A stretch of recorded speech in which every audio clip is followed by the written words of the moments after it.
in his 16th season as the head football coach. First at South Carolina, he's got 1 national championship to his credit, 7 SEC titles. He is 60 years of age. And Larry Blakeney turned 58 years old on Wednesday, and he has rewritten the record books in terms of coaching at Troy. He is the winningest coach in school history. Troy is in the white uniforms tonight and their familiar red helmets. And South Carolina, Mike, after being all white last week, they're back in their familiar red home jerseys tonight. Well, all you have to do is look at what happened against Alabama to realize what went into that decision. I think they're more comfortable in the home garnet jerseys, and we'll see if they can perform better than they did a week ago against the Crimson Tide. Thomas Olmstead set to kick off for the Troy Trojans. And we are underway in Columbia. Carlos Thomas, 6 yards deep in the end zone, will not bring it out. And so South Carolina will start 1st and 10 from their own 20-yard line. The quarterback of the South Carolina Gamecocks is Blaine Mitchell, a redshirt sophomore from LaGrange, Georgia. He directs the attack tonight. We also expect to see plenty of Antonio Hefner tonight, but Mitchell makes his 4th consecutive start. He's 2nd in the SEC with just under 250 passing yards a game. He's 4th in the league in total defense, but he struggled against Alabama last week. He threw 1 interception and had 2 other passes that should have been picked off. He's looking to bounce back tonight. And they will come out in the I formation to the top. And not much happening on the handoff for Mike Davis. Backs and receivers for South Carolina. They want to do a much better job rushing the football tonight. They're averaging just under 50 rushing yards a game. Davis will start at the tailback. Dacus Turman will be at the fullback. Sidney Rice makes his first career start tonight. Savell Newton leads the Gamecocks with 11 catches. And the offensive line tonight for South Carolina, they want to do a much better job blocking. Jabari Levy comes back after missing last week's game against Alabama. 2nd down and 8. And again, the handoff. And the freshman from Columbia fights his way across the 25 up to the 26-yard line. The Troy defense up front for the Trojans. This is the 4th straight game this group has started. Freshman Kenny Mainers at one end, David Tramble and Torrey Langford inside, Larry Brown's at the other end. Troy's just got 2 sacks this year. Bernard Davis, he does it all at the linebacking spot for Troy. And in the secondary, the corners Adrian Gent and Johnny Falk support the run well. Sherrod Martin and Brandon Condren face a big challenge at the safety spots tonight. And on 3rd down, South Carolina tries to run the football, and Johnny Falk comes up to make the stop along with Davis. 3 and out for the Gamecocks on their first possession. Bob? I tell you what, that was one of the big keys to the game, is create 3s and out and turnovers so to give Troy State a chance to win the game. So Johnny Falk comes up with a big defensive stop on the first possession for South Carolina. And now Josh Brown, the senior from Clarksburg, Maryland, will come out. None of his 6 punts last week were returned by Alabama, and we anticipate that we'll see a little rugby-style punting action tonight. And there's the first example of it. Leotis McKelvin will make the catch at the 39-yard line, and he will fight his way up to the 47. First opportunity with the football now for the Troy Trojans, and they've got outstanding field position. 13:03 with their first crack at the football. Troy's offense will have Carl Meadows at the controls again tonight. He's a junior from Cummings, Georgia. Rebounded from throwing 4 interceptions against UAB to look better last week. 199 yards passing with a touchdown, no interceptions, and he also had a rushing touchdown. And the first carry will go to the tailback, Joel Winter. Winter was the starting tailback last week at Missouri and had no carries, but they were able to get that done tonight. He's already got 1 in the books, and a flag is down. Let's check our offensive lineup. Troy would love to do like the other South Carolina foes have done so far this season against the Gamecocks. They want to run the ball. Zariah Israel slips over to the left tackle spot from left guard. This is the 3rd consecutive week that Troy has had a new left tackle. And this is a face mask penalty against South Carolina. Personal foul. Face mask on the defense. 15 yards from the end of the run. First down. As South Carolina is only averaging 31 penalty yards a game. That's 2nd best in the SEC. But Mike, they're hit with a critical penalty early. Yeah, they didn't give us a number on that. Usually they do that now in college football, but a personal foul at this stage really doesn't do your defense much good, and Carolina defensively not coming off a great game. 3 wide receivers. Now Austin, the tight end, that shifts into a wingback position, and he'll block for Winter, and there's room inside for Winter, and he'll take it down near the 25-yard line. That plays a winner, a gain of 7 on first down. You see Big Rob Austin come in motion, and he did a great job of being the lead blocker on that play. Here's the defense. This gang needs name tags this week. 2 new starters up front at defensive end, Jordan Lindsay and Charles Silas. At linebacker, true freshman Marvin Sapp will start. Lance Laurie out for this game. In the secondary, more changes. 2 new starters at the corners. Stoney Woodson on one side, Tremaine Taylor on the other. And down to the 22-yard line. Troy continues to keep it on the ground, and that's the first carry for Sean Dawkins. And every week it seems like Larry Blakeney says he's got to get Dawkins more involved in the offense, either running or catching the football. This is a key first down to keep the drive going, get the crowd out of the game, and keep Troy mentally in and up in the game. And we'll measure for this one. Dave, just to go back to your point earlier, going through those lineups, 5 South Carolina Gamecocks are getting their first career start. First career start tonight. A lot of freshmen. And Marvin Sapp, one of those guys you mentioned in on a tackle earlier, a cousin of one Warren Sapp. Nice.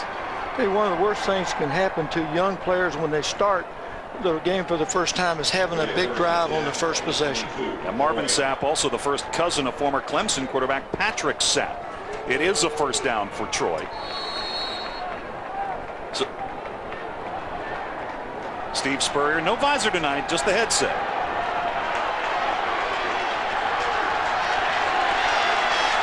And the crowd getting into it as Troy goes from the I formation.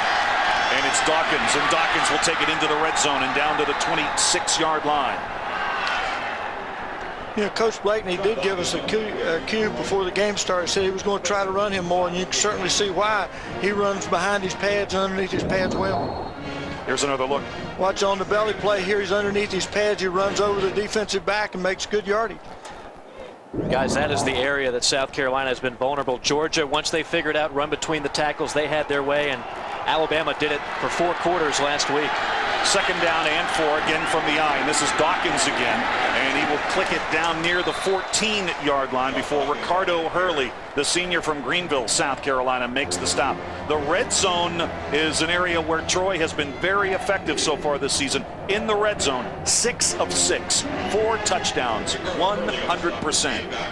Carolina's linebackers are inching closer to the line of scrimmage. We'll see a little later on if they come off of play action. 3rd down and 2. Troy second in the Sun Belt on 3rd down, 40% heading into this game. Again, they will go from the I in a short yardage situation. It's Winter, and he's got the first down and more as he goes inside the 10, and he's at the 8-yard line, where it's going to be 1st and goal for the Troy Trojans.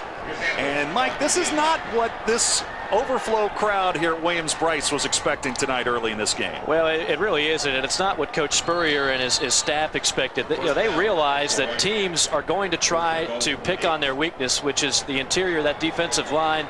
They've got Stanley Doty, who's a good-sized guy, over 300 pounds, but other than that, they're a little bit undersized, and so far, they have not been able to stop Troy running between the tackles. 1st and goal from the 8. Winter breaks 1 tackle, and the ball is loose, and Carolina's got it. 23, I think. Chris Hampton comes up with the fumble recovery for the Gamecocks.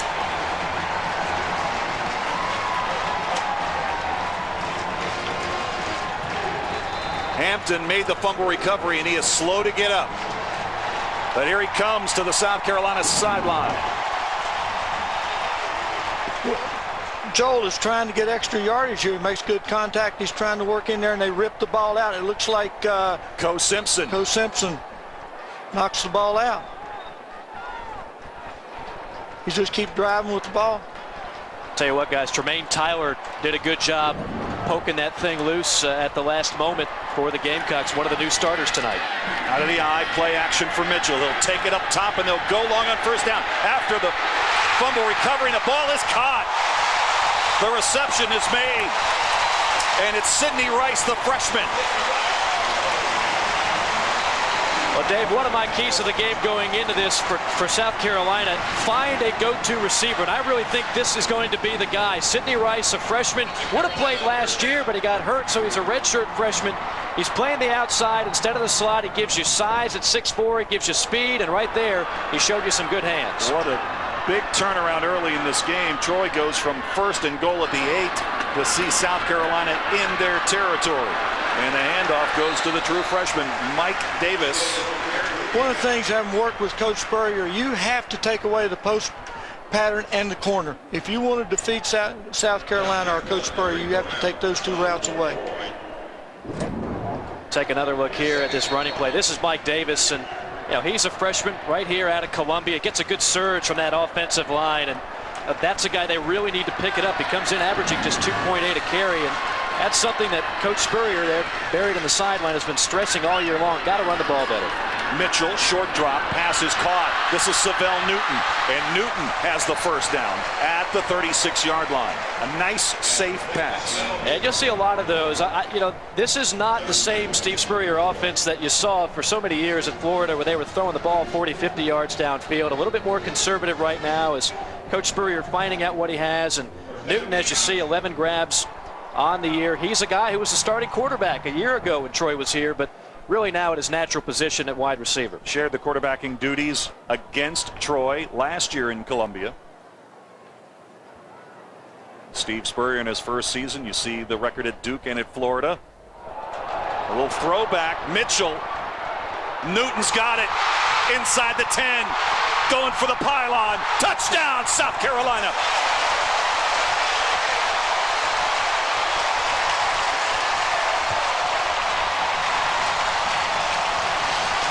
Terrific effort. Newton, after the catch, fought his way into the end zone. And the Gamecocks draw first blood. Well, this is what Savell Newton gives you, Dave. He's a guy that can give you that yak, yards after catch, a stat that you hear so many coaches talk about.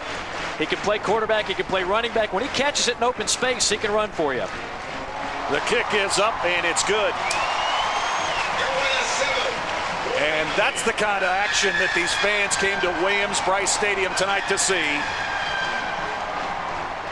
Mitchell to Newton for the touchdown, and the Gamecocks have the lead. We're back to Columbia in a moment. Ryan Succop set to kick this one away. He has got a huge leg. And this one will go into the end zone. And it's a touchback. Leotis McKelvin did not bring it out. Let's check our keys to the game, and Bob Pruitt, let's start with Troy. Well, Troy has to weather the storm. The quick strikes like this, they have to run the football as they did on their first possession and keep South Carolina's offense off the field, and they have to create turnovers. They are 0-10 in games where they don't get turnovers. And Mike, how about the touchstone keys for South Carolina tonight? Well, number one is pretty obvious. Do a better job of running and stopping the run. 114th in the country in rushing, and not much better stopping it. Number two, find a go-to receiver. I think Sidney Rice continues to look that way with a deep post, and one of these freshmen has to emerge tonight. Dawkins comes in motion. Troy with a one-back set. This is Winter. Oh, great block on the corner, and there goes Winter. He is around the corner. He is in the South Carolina territory, and that's the way to answer the first time you get the football back after a fumble. Joel Winter. They are gashing South Carolina's defensive front. You'll see as they come around to the left here, they're just gashing holes, blocking them, knocking them down, and then he does a great job of outrunning the secondary. If South Carolina doesn't shore up their defensive front, this can be a tight football game. So Troy will have the football at the South Carolina 41. The Trojans had the ball first and goal at the Carolina 8-yard line before Winter fumbled on Troy's first possession. Now they'll go from the I. Meadows to pass, sending it deep. Pass is intercepted inside the 5-yard line. Interception by Fred Bennett. This is what Troy cannot do. They've had 2 turnovers in their first 2 possessions. They were moving the ball extremely well. That was just a very, very poor thrown football. That ball should have been thrown over and outside So if the receiver doesn't catch it, nobody catches it. And Fred Bennett didn't start tonight's game, but he already has a big play early in it. Well, and he's got something to prove. And as the coach mentioned, and this ball's terribly underthrown. Bennett has time to kind of camp underneath it, catch it like a fly ball over there in left center field. And that's a gift right there from the Troy offense. And we'll see if Carolina can capitalize. Fred Bennett with the interception. South Carolina, which has had trouble creating turnovers all season long, with 2 here early. And this is Davis. He slashes off the right side to give the offense just a little bit of breathing room as he takes the football outside the 5 near the 6. Coach Spurrier is dangerous down here throwing the ball deep. He likes to go deep when he's backed up. Well, one thing we heard about Davis is that Steve Spurrier felt like he would get more carries tonight than he did against Alabama. Against Alabama, he had 4 carries for 12 yards. That was his 4th carry of the first quarter tonight. 2nd down and 7. Davis again. And he lunges forward near the 9. And it was Sherrod Martin, the free safety, coming in there and making the stop. They were unbalanced front that time. Had twins over and is trying to throw off Troy State's defensive alignment. Dave, those runs might not seem like a lot, but to add to your point earlier, Davis comes in averaging less than 8 carries per game, and Coach Spurrier feels like that's not really fair for a running back. He needs to get into a rhythm. They want to give him the ball at least 15 times tonight. Let him see what he can do with a number of carries. Now this is a running situation. 3rd and 2 at the 10, but Mitchell's going to put this one up. Little flanker screen, and it's going to work. 2nd catch for Rice, and he'll fight his way up to the 19-yard line. That's that go-to receiver I was talking about in the keys to the game. I mean, this really doesn't have any business being a first down. Sidney Rice catches it.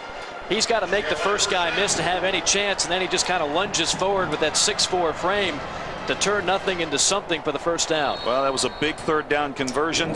3rd down's been a problem for the Gamecocks here early.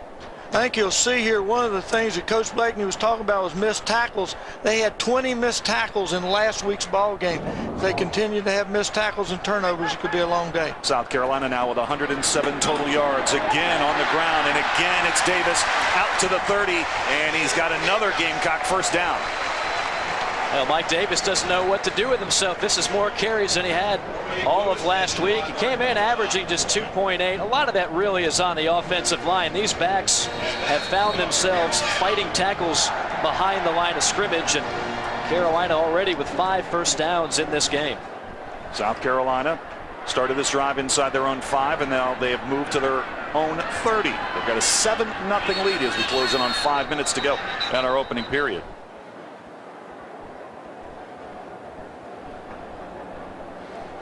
Stoppage on the field. One of the things, Dave, our fans can look for is Troy's giving them a 3-man surface over on the weak side where they ran the isolation play last time. They don't have enough people over there to stop the run. It's just a numbers game. If they keep protecting the middle of the field, South Carolina can run the ball weak. This time the Gamecocks will go with 3 wide receivers. Newton is in the slot to the right. Here's the handoff to Davis, and again he's got good running room across the 35 out to the 36-yard line for a gain of 6. They just don't have enough people in the box right now to stop the run. They're worried about the pass, and that's what's going to happen. Mike, a little bit more about Mike Davis. He is living the dream for South Carolina this year, a freshman who went to Columbia High School. Well, really is. 5'9", 210 pounds, and this is a young man that wanted to go to South Carolina all along. He comes in as a true freshman. He knew he was going to play, and if he continues to run like he is tonight, he's going to play a lot more. South Carolina averaging over 10 yards per play, and Davis caught in the backfield. And that was an outstanding defensive play by the senior Franklin Lloyd. Now, Dave, that's as we take another look. That's a play in the box score tomorrow will show up as a loss, and people say, well, Mike Davis just is not getting it done. But look what he sees the moment he touches the football. You've got Troy defenders right there in on him behind the line of scrimmage again. And that's happened way too often for this Carolina offense. Defending defensive lines, getting in there, getting containment, and winning that surge on the line. 3rd down and 6. Trips to the right. Mitchell with no play action. Time to throw. Pass is caught. It's a first down to the 48-yard line. And right now, the Troy defense has got to get a hold on where Sidney Rice is every snap. Sidney Rice really had his coming out party in Athens a couple of weeks ago. He had 5 catches, 70 yards, and a touchdown. That was his first career start. Mitchell showing good poise. He loves throwing out of the pocket. He's got great pocket presence, something we haven't seen out of Carolina quarterbacks the last few years. But you know, he is a guy that fits into Spurrier's mold, a guy that's not afraid to stay back there, keep his eye downfield, and take a hit. Now Blake Mitchell has come sizzling out of the chute, 5 for 5, 107 yards already. And that's another completed pass. It's Savell Newton. Newton with his 3rd catch to the Troy 40. It's a gain of 12 and another first down. This is the South Carolina passing attack everybody expected to see going from week 1 on. We saw it in the first half against Central Florida, but it's been a little bit shaky since then from time to time. They've really had a problem being consistent, but right now, again, with the running game showing some effectiveness, it's amazing how much more open those receivers are. And Bob, Steve Spurrier told you that the moment they got more offensive plays in a game, their offense would start clicking. Well, they've only averaged 55 plays a game. He likes at least 75 to 80 plays. They had 58 offensive snaps last week against Alabama. 1st and 10 from the 40. Pitch back and a hand back to Mitchell. And Mitchell will let this one go. And we got plenty of flags at the 27-yard line. Condren got tied up with Chris Clark. That's a play that he usually runs out of 2 backs. At Florida, we ran that play out of 2 backs. Where he hands the ball off to the tailback, he gives it back to him, then the wide receiver do out and up, and you'll see the defensive back here just interfere with the guy he was beating, so he's just trying to keep it from being a completion and a touchdown. Pass interference. On the defense, number 28. The ball will be placed at the spot of the foul. First down. Dave, one more thing about that last play, and you might have caught a glimpse of it on the replay. That's a good decision by Blake Mitchell. The play was designed for Noah Whiteside deep, but he was double covered. I mean, they had him blanketed. Instead of forcing the football and a possible interception, he goes for the underneath man and gets the penalty in the process. 10th play of the drive for South Carolina. This drive began at the Gamecock 3 from the 28. Mitchell again to pass. He's been perfect tonight, and he stays perfect. To the 15-yard line and another first down. Carson Askins, another little thin at the tight end spot. Andy Boyd still out with that sprained right knee. And Carson Askins, the redshirt junior from Hemingway, South Carolina, comes up with a catch. Hey, Askins, an interesting story. He came into this season 4th string tight end. They've had a number of injuries, and Coach Spurrier saying earlier this week he really likes the way Askins has performed in practice, and he gets the nod today, picks up his first catch. Now, you know, the way this first half is looking, this is very reminiscent of the way South Carolina played in the first half in their opener against UCF. Mitchell again, he's hit his first 7 passes to the end zone for Savell Newton, incomplete. Adrian Gent had the coverage for Troy. There's coming back to the corner route that I mentioned earlier. Post and corner and curl flat are things that you have to cover against Coach Spurrier. You see here Mitchell, he really had this in mind all the way. Really nobody was open. He couldn't check off. Everybody was covered pretty well on the play. Give Troy's defense credit, particularly the secondary. And Adrian Gent had terrific coverage. Gent, one of the fastest players on the Trojans. He's got 4.3 speed. One of the things that Coach Spurrier will do, he'll repeat plays if they're successful. 3 wide, 1 back set. Mitchell under center this time on 2nd and 10. Setting up the screen. Knocked out of bounds at the 11-yard line. And that's Bobby Wallace. For his first opportunity to touch the football. First player ever signed at South Carolina by Steve Spurrier. He started the opener. And this South Carolina team, they may not be big, Bob, but they've got a lot of speed and a lot of outstanding youth. They really do. He's got a good future in front of him with a lot of young football players with great speed. He needs more linemen, though. That's where he's hurting, especially in the defensive line, because they just get overpowered. South Carolina will take a timeout. So they burned their first of 3 timeouts here in the first half. Let's tackle. After the Gamecock timeout, they're facing 3rd down and 6 from the Troy 11.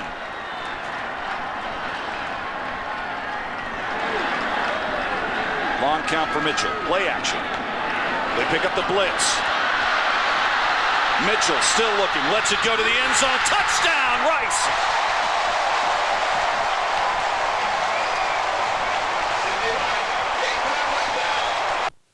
Sidney Rice came back and helped his quarterback, and Mitchell found him. Blake Mitchell, his second touchdown pass of the first quarter. Now there's that go-to guy. I think he's pretty much solidifying himself as just that tonight. Sidney Rice. That ball was thrown in coverage, but again with a 6'4" frame and a guy who was a prep star in basketball who can leap well, he comes down with that catch in traffic. Hey, he came from all the way from the left side of the field all the way across when the quarterback scrambled. That's a great job by the wide receiver, helping the quarterback, coming back to him to make him have someone to throw to. Josh Brown adds the extra point. South Carolina 14, Troy nothing. Another look. Blake Mitchell right here, Coach. As you mentioned, Rice is going to start on one end of the end zone and just follow, see Mitchell in trouble, head toward the sideline. And I mean, it's still covered pretty well by Troy, but Mitchell and Rice making that play in traffic. Rice made that play happen. That was a great play by a wide receiver, not giving up, keep coming all the way across the field, and the quarterback scrambling and making a big throw. 9 of 10 of South Carolina's scoring drives this season have now been from beyond 70 yards, and we talked about it earlier today, Bob. South Carolina really, so far this year, has not had a lot of good field position. 60% of all of their drives this year have started from their own 20-yard line or worse. Well, it's been that way tonight, but they are being able to protect the quarterback, run the football, and they're coming up and running where Troy State's not. They're picking the three-man side and running the lead there. They got the numbers on it. Brian Suckup, his last kickoff went into the end zone. Leotis McKelvin could not return it. They took a touchback. And McKelvin is a real weapon. He's already been, and there's Adrian Gent. He's also back to receive this kick. McKelvin has really been a weapon. He was the special teamer of the week in the Sun Belt Conference the first 2 weeks of the season. In fact, Troy has got a death grip on that award.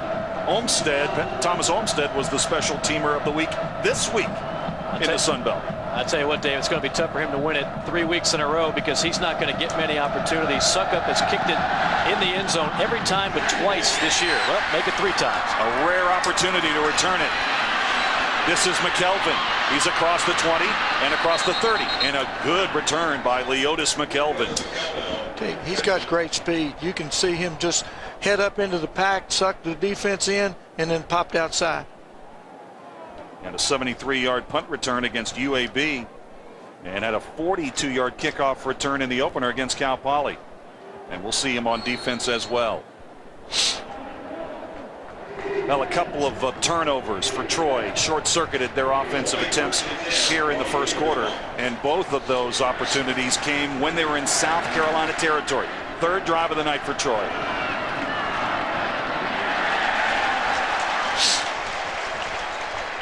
No gain that time as they try to go off the left side. First opportunity tonight to see Kenny Cattouse, the sophomore from Keyport, New Jersey. Cattouse led Troy with 8 carries for 41 yards last week at Missouri. Here's a good look at Carl Meadows, the junior, transferred in from East Tennessee State. Here's Cattouse. Good block on the corner. But look at that pursuit. South Carolina defends it beautifully. I think if you're going to get after South Carolina, you've got to run right at them. Mike West, Ricardo Hurley. What you'll see is great speed. The corner does a great job of setting the corner, making the running back stop, and then you have they had a huddle at the ball. They did a great job of gang tackling. Oh, absolutely. They're all there. Go Simpson around the football as well. Great pursuit. All right, third down and long. Third down has been a problem for the South Carolina defense. They've allowed 46% so far this season. Troy offense tonight, no passing yards. Sacked. That's the 13th sack allowed of the season for Troy. And it was Mike West, the junior from Ocala, who got it done. They blitzed off the corner that time. They got him in 3rd and long is tough for anybody. But you'll see in the top right-hand corner, them come off the edge here. West come off the corner. He just comes free and makes a big play. 3rd and long is tough for anybody. And what they did is they set their coverage deep and make him go underneath and put pressure, and he had no chance. Well, we've had plenty of fireworks already in our first 15 minutes tonight. We have come to the end of the opening quarter. South Carolina 14 at Troy nothing. Thomas Olmstead had 8 punts last week at Missouri, 4 of them inside the 20. But Troy also had a punt return for a touchdown last week by the Tigers, and they had a punt blocked.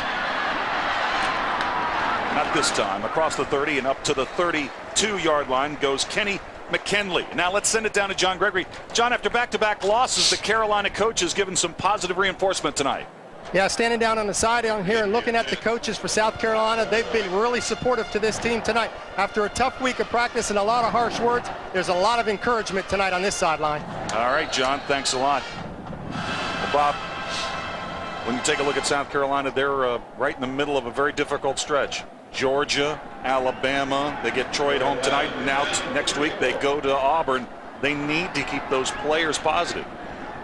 It's going to be a tough week if they don't, because Auburn's a tough place to play. 1st and 10. Missed tackles, and it's an 8-yard gain for Mike Davis. And Davis has been running very well here in the first half tonight. Mike Davis is trying to make a statement tonight. He's saying, look, if you block for me, I will be the go-to back on this team, which they've been looking for. He's getting some good hard yards. He's breaking tackles, finding the holes so far tonight. Romanique Lewis, redshirt sophomore from Fort Lauderdale, made the stop for Troy. 3 wide, 2 to the right as the Gamecocks go from the eye. Davis again. And he powers his way across the 45, and he's got the first down. One of the things that really helped Troy that time versus the run, they rocked the free safety down to give him a 4th man over on that side. They've been having a 3-man surface, and they've just been getting a hat on a hat and running the ball at will. But they rocked the safety down that time.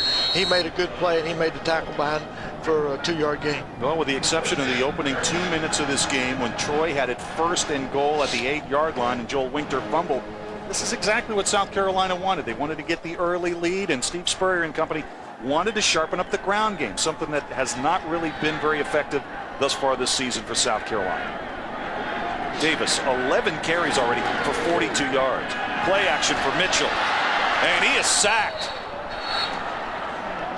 Johnny Falk, corner blitz, able to get in there, and that's a big defensive play for Troy when the Trojans really needed one.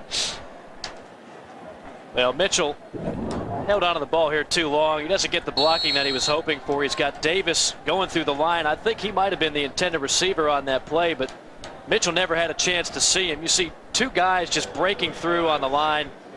You've got James Thompson there getting his first career start, a 6'4", 315-pound sophomore, unable to block his man on that play. And that's just the 3rd sack of the season for Troy, and their first since the opener against 1AA Cal Poly. And again, they've got Mitchell. That's grounding the ball. They need to call grounding. There's the flag. Yes, that's right. That's a good call by the official. Thompson's having trouble with David Tramble that time. He beat him on the last play, and he got by him there too. He was the guy that applied the pressure. And Torrey Langford, the senior from Jacksonville, Alabama,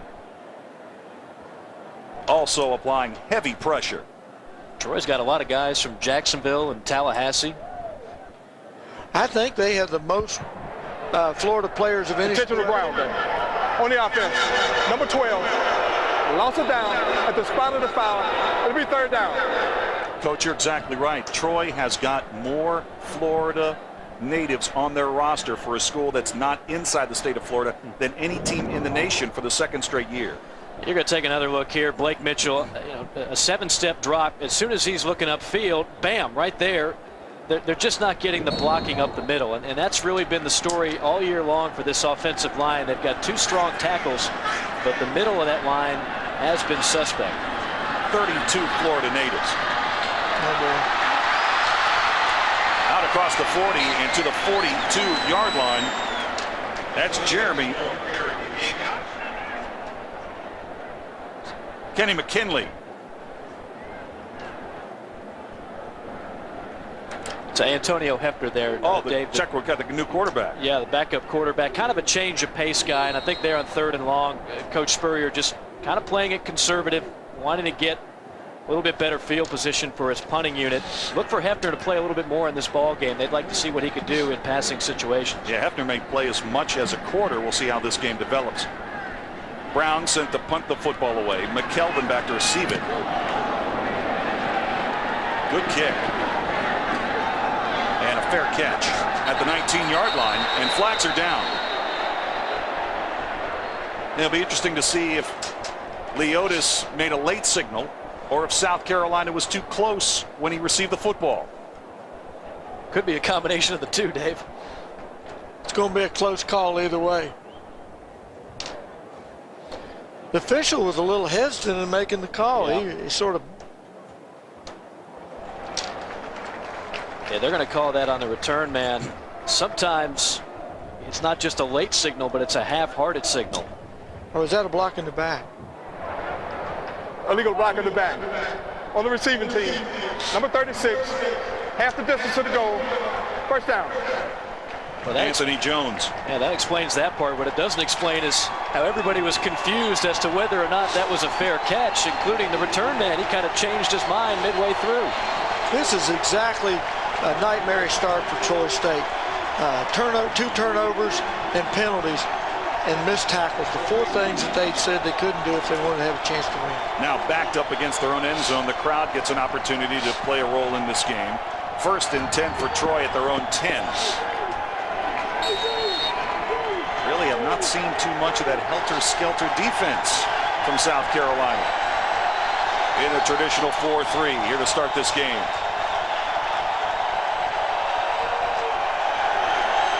Meadows, 3-step drop. Pass in and out of the hands of his intended receiver. Tried to get that one to Gary Banks.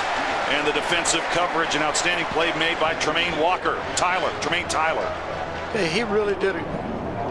Tremaine really does a good job here of breaking on the ball. You'll see him hit, break up the pass, and that's tremendous reaction by a defensive back. Tremaine Tyler, the senior from Cope, South Carolina, one of the new starters on the corners tonight. 2nd down and 10. Interesting to see if they come back to a shake and go over there, or a pump and go. Austin comes in motion. Play action to Winter. Pass is caught up near the 1st down. And the reception, James Earl Cray.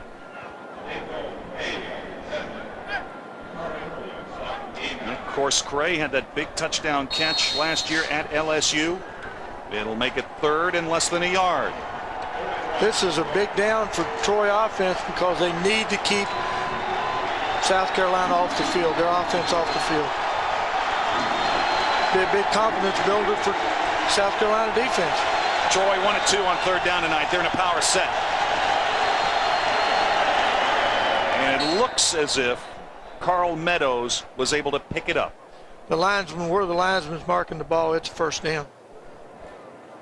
No question where they were going to take that football. Going to be right up the middle, which ordinarily is the odds-on play anyway. But when you're rushing against this South Carolina defense, again, that has had some problems on the interior, that's the place to run it. If you're doing them a favor if you go wide, because you allow their speed to catch up to the play. Yeah.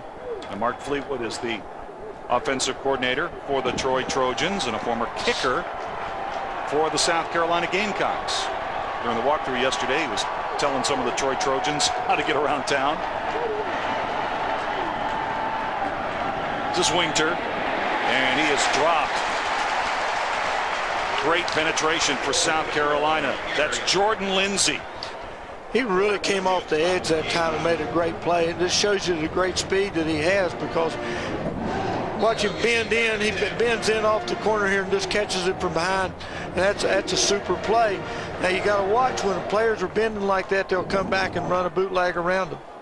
That Jordan Lindsay, a sophomore. He knows all about Troy. He's from Mobile, Alabama. No gain, 2nd and 10. Larry Blakeney intently looking on. Play action for Meadows. Here comes the rush and a sack, 2nd of the night for South Carolina.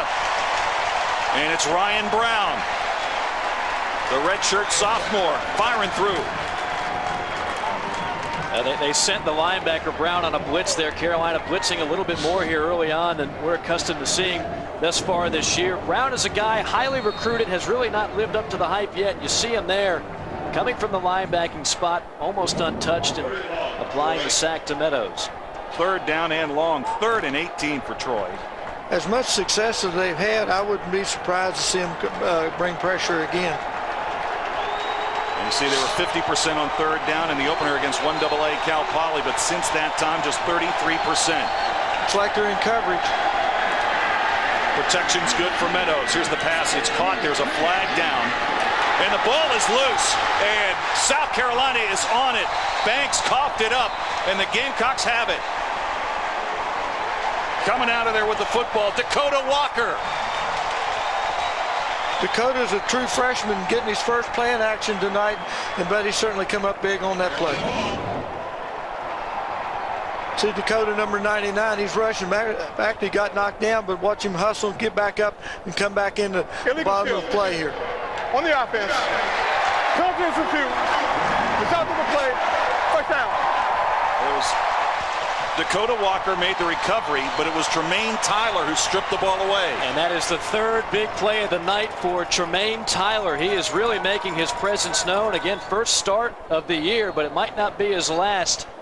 Tremendous job by Tremaine Tyler knocking that ball loose. And great hustle by Dakota Walker. Well, in the first 3 games of the year, South Carolina had not forced any fumbles. And tonight they've got 2 here in the first half to go along with an interception. Here's Davis inside the 10, inside the 5. Look at him carry tacklers all the way down to the 1-yard line. Well, fans are finally getting a chance to see why this young man was so highly sought after, how he was able to accumulate so many yards in the prep ranks.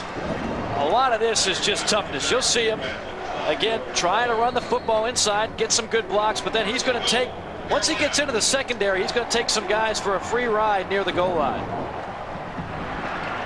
Here's Davis with an opportunity perhaps for a touchdown here.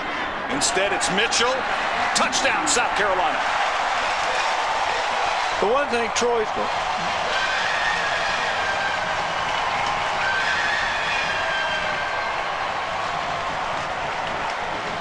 Hefner was able to get the touchdown. The one thing South Carolina's going to have to do, Ryan Suckup. Again to the goal line.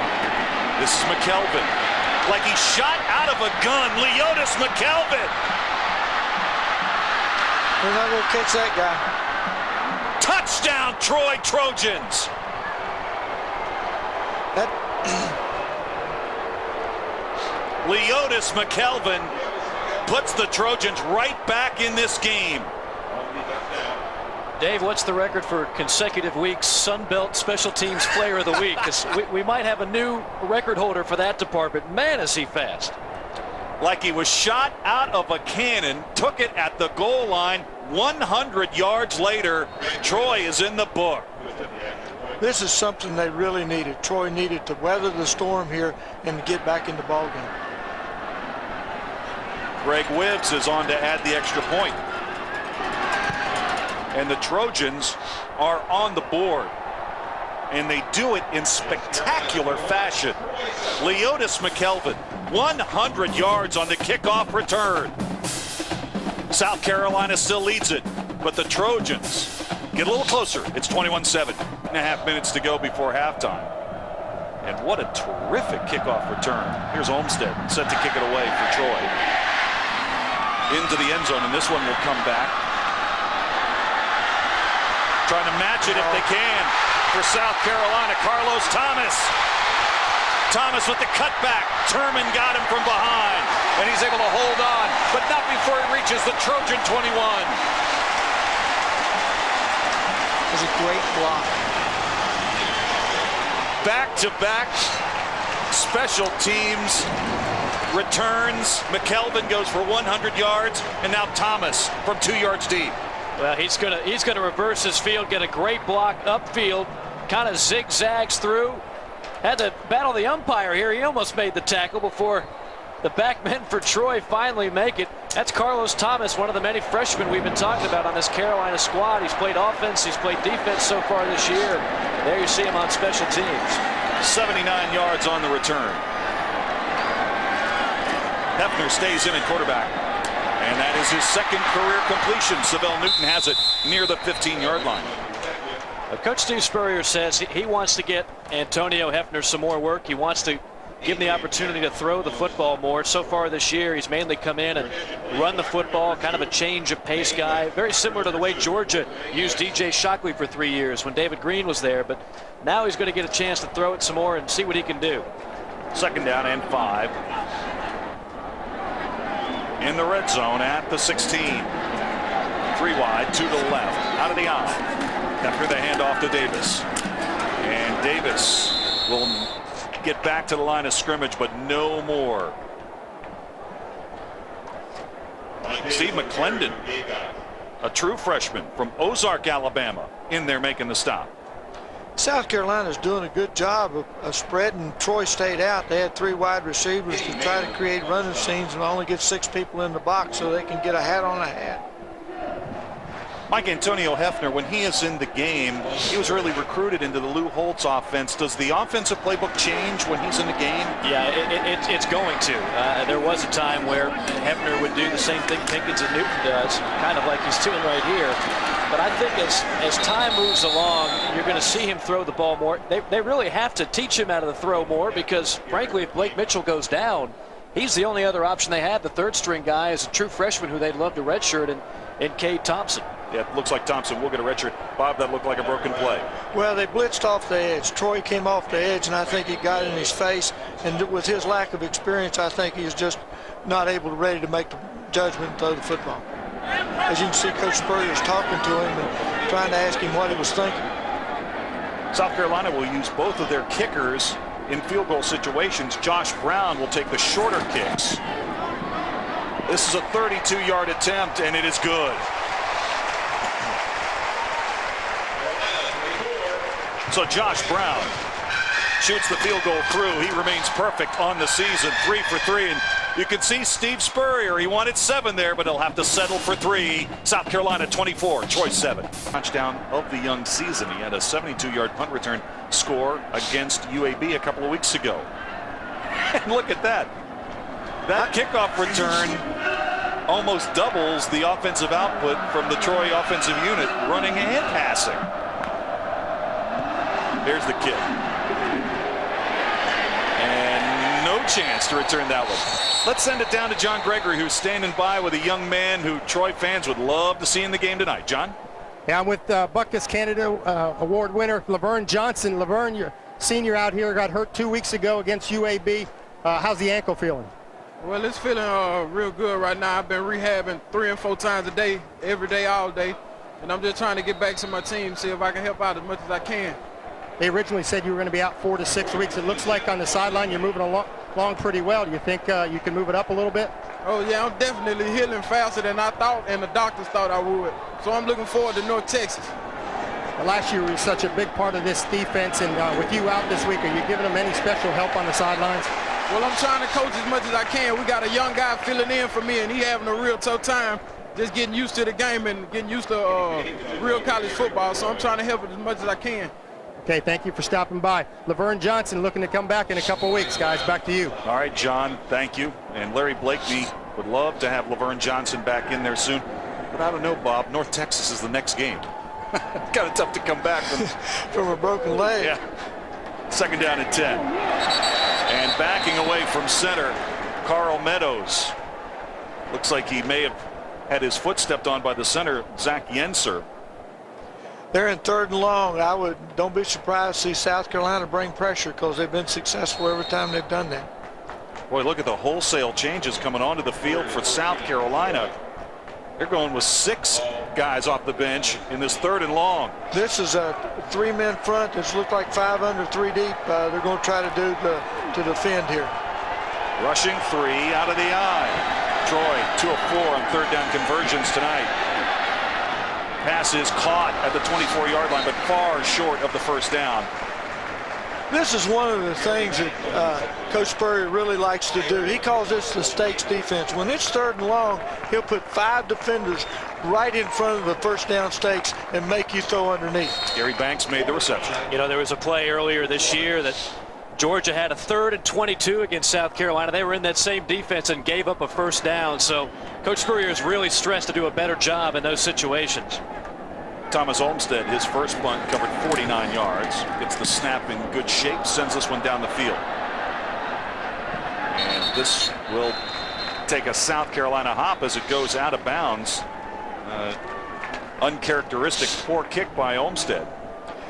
Tell you what, this is really bad for Troy's defense because now they've been on the field a great number of plays because with the kickoff return they got no rest on that series. Now they're playing a lot of snaps against a high-powered offense. Now maybe it wasn't the worst of all situations. Olmstead's punt covered 41 yards and there was no return. 1st and 10 for South Carolina. Good field position. Their own 42. 3 wide this time, 2 to the right as they go from the I. Fake it to Davis on first down. Hefner the pass, and that one slipped out of his hands, incomplete. A little bit of rust on that arm. He hasn't had a chance to throw the football much, and I'm sure there's a lot of emotions, a lot of adrenaline going through that young man every time a pass play is called in the huddle. He knows he's got a chance to prove that he can throw the football here tonight. And when you take a look at the rest of South Carolina's schedule, there might not be that many more opportunities for Antonio Hefner to be a passing threat. 2nd down and 10. Offset I this time. Play action to Davis. Passes out. Turman with an opportunity to catch the football. Slips a tackle into Troy territory. And very close to a first down at the Trojan 48. Ever steady Dacus Turman. Now in his senior year out of Washington, Georgia.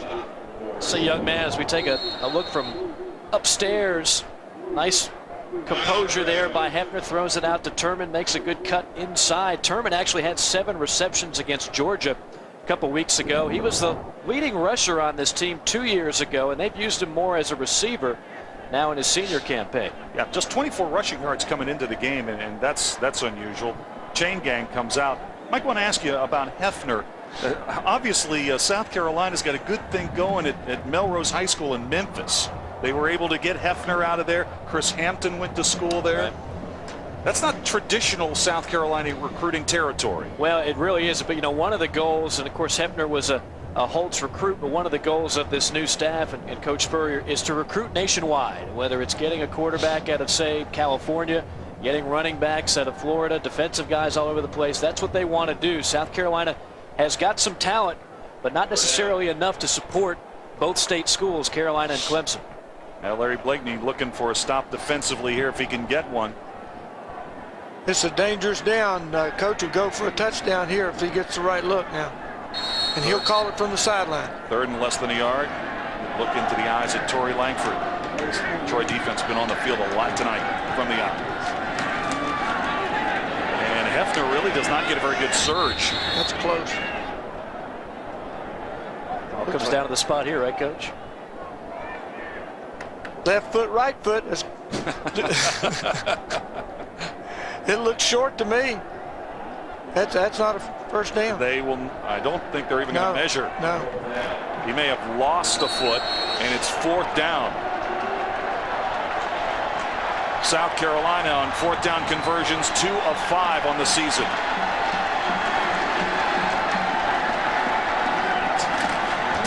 Davis. It's going to be very close. He tried to go off the right side, and the Troy defense stiffened. I don't. Well, you're going to see. Watch the linemen's come in here from the. He comes from the other side. Yeah, Romanick Lewis. He comes from the other side, and they're short. Coach Spurrier threw the old. Doesn't have a visor tonight to throw. He had to go to the play chart to throw that one on the ground. But this is the kind of thing that frustrates the daylights out of him. I mean, 4th and a yard. You're an SEC team. You've got to be able to go out there and do a better job of getting less than a yard on that particular play. So, Bob, here's a great opportunity for Troy. They're trailing 24-7, 3.5 minutes to go to halftime. They'll start this drive at midfield. A touchdown for Troy here would be big. If they go play action and try to hit a touchdown, it'd be great, but it'd be the worst thing that ever happened to the defense. Play action, Meadows, the protection's good. Pass knocked away at the 40-yard line. It was intended for Banks. That was a good play by South Carolina's defense, but Troy is in a deal here. They got to give their defense some rest because they'll wear them down. Thomas with a great defensive play. It's a guy, the converted wide receiver, the freshman. They love him as a man-to-man guy. They're not ready to really play him in a lot of zone, but they believe man-to-man, he can cover anybody. Had an interception on his first play in the secondary earlier this year against Georgia. Second down and 10 from the 49. Short drop. Pass is caught to the South Carolina 47-yard line. And a catch is made by Josh Allen, the sophomore from Tiffin, Georgia. Bob, let me ask you, the co-defensive coordinators for South Carolina, John Thompson and Tyrone Nix, they're both down on the sideline. When you were running the defense for Steve Spurrier at Florida, you preferred being up top. I wanted to get away from it. No secret. He wanted me down there, but I got up top. Third down and 6 from the Gamecock 47. Again, a short drop. Pass over the middle. Caught. First down. 32-yard line. Smokey Hampton had 10 catches last week. This is his first tonight here in Columbia, but it's a big one, a third down conversion. It's a slant in. It's just a quick post. We throws it right on the money, reaches out and makes a great catch in traffic. Smokey Hampton, the junior from Tallahassee. 10 catches, 87 yards at Missouri last week. Leads the Sun Belt Conference with 75 receiving yards a game. And Winter's got nowhere to go. He'll lose 3. Great pursuit again by that South Carolina defense. Mike West and Dustin Lindsay getting it done. I'm surprised that they ran it was the power G to the right because they had the numbers to the left. If they'd have checked it back over to the left, they had a 3-man surface. So they're running into the teeth of the defense, and you don't have a very good chance if you do that. Boy, Mike, we're getting a really good look at that 4.3 speed that Mike West has got. Yeah, he's one of the fastest guys around, and Lindsay in on the stop. That's the second Lindsay to make a tackle tonight. They're twins. Second and a dozen.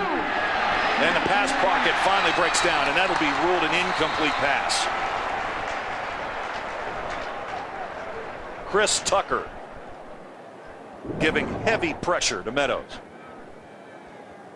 I tell you what, South Carolina did a great job in coverage that time because he had time to throw the football.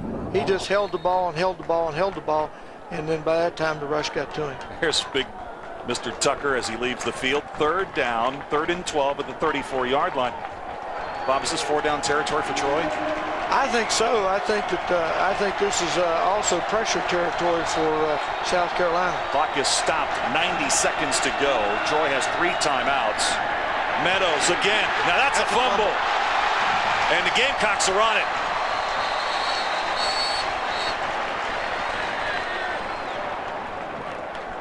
Looks like Lindsay at the bottom of the pile should have it. No. Lindsay had a great shot at that ball. And now flag comes in. But Troy's going to retain possession. Whoa. You don't think someone from South Carolina was arguing over they had the ball and they got a personal foul? 3 Gamecocks around the ball, and looks like Joel Winter may have gotten in there and gotten that one back for the Trojans. After the play was over, personal foul, unnecessary roughness, number 23 on the defense, 15 yards from the end of the run, automatic first out. That's a huge call. So instead of South Carolina having the football, Troy keeps possession and they convert a 3rd and 12. I'm not sure what Tremaine Tyler did. He wasn't really involved in the play. Tyler's had a very productive evening thus far, but a killer penalty. And Troy, now with that first down, and this is such a key situation in the game, they're going to use the first of their 3 timeouts So both teams now with 2 timeouts remaining, 1:16 remaining in the first half. South Carolina 24, Troy 7. Both these teams looking to snap a 2-game slide. If Troy can weather the storm here and get points and go in at halftime, 24-14, they get South Carolina let down against Central Florida in their first ball game. Things have been easy, but you have to play a whole ball game. Bob, let me ask you again about working as a coordinator for Steve Spurrier in the past. When somebody on the defense would make a mistake and he would get on the headset and give the defensive coaches a dressing down, what's it like to be on the wrong end of one of those conversations? I'd say, can't hear you, coach, can't hear you. I tell you what, he really, during the game, never really got after the defensive coaches on the headset. He gets more upset with the offense. Now, on Monday and Sunday, he'll get your attention real good. But he was pretty good during the games to the defensive coaches. Well, after all the turnovers in the first half by the Troy Trojans in front of this big crowd here in Columbia tonight, the Trojans could punch in a touchdown right here and head back to the locker room down only 10. I think they take that in a heartbeat. 1st and 10 at the 19, so they're in the red zone. And Dawkins takes it down near the 16-yard line. Those are tough yards. It'll be 2nd down and 7. Troy's really got plenty of time. They've got 2 timeouts, and they can still stop the clock with a 1st down. The marker's at the 9, so they don't need to panic here and completely abandon the running game. That's really not a bad call. It's only a few yards, but it keeps the defense honest. Another of those freshmen, Mike, Brandon Isaac, true freshman from Blackville, South Carolina, in there to make the tackle. 2nd down and 7. Play action. Meadows rolling, firing. Incomplete. And Bennett's all fired up. He was able to knock that ball away from the intended receiver, Gary Banks. That's a big-time play by the defensive back. He really did a good job because the kid had made his cut and was open. If Meadows had thrown the ball just a little sooner, it had been a completion. 3rd down and 7. Troy tonight on 3rd down, 3 of 7. Well, Troy was 6 for 6 in the red zone. 4 touchdowns coming into this game tonight. 2 trips in, 2 big turnovers. 3rd down and 8 from the 17. Here comes the rush. They got the right play called. Cattouse was able to make the over-the-shoulder catch on the screen pass, but he is bumped out of bounds at the 15, and it'll be shy of the 1st down marker. I think one of the things that Coach Blakeney was doing in that series, he did not want to lose yardage. He had 3 points, and he wanted to come away here with something positive happen. So Greg Wibbs is on to attempt the field goal. See the screenplay over here to the left side. He does a good job of catching the ball. They just didn't block out in front of him. No one blocked the South Carolina defender. This will be a 32-yard attempt. It'll come from the right hash. On the way and right down the pipe. 32 yards on the field goal. Troy has shown signs of being able to move the ball and having some positive things happen for them. And that's one thing the coach can really talk about at halftime. Guys, if we just tackle better, hold on to the football, we got a chance to stay in this football game, Mike. Absolutely. And Coach, you mentioned the Central Florida game. That's a great analogy. Carolina jumped out to a real early lead in that ball game as well. And Central Florida outplayed them in the second half. That's what Troy's going to try to do here. You have a tendency sometimes when you have the superior team, I know this happened to us at times at Marshall, that second half you have it easy the first half, you relax at halftime, then all of a sudden this team, if they make some positive things happen, boy, they come alive, and then you're in for a battle of your life. And one thing about Steve Spurrier, as we all know, and Coach, you know, working with him, he's a perfectionist. I mean, he's not going to be happy up just 14. The way this game was going, it looked like it could be Route City by the half. And they've let Troy get back in there. Troy's made some plays, so Coach Spurrier might have some choice words to his team, make sure that they come out in the second half with some more intensity.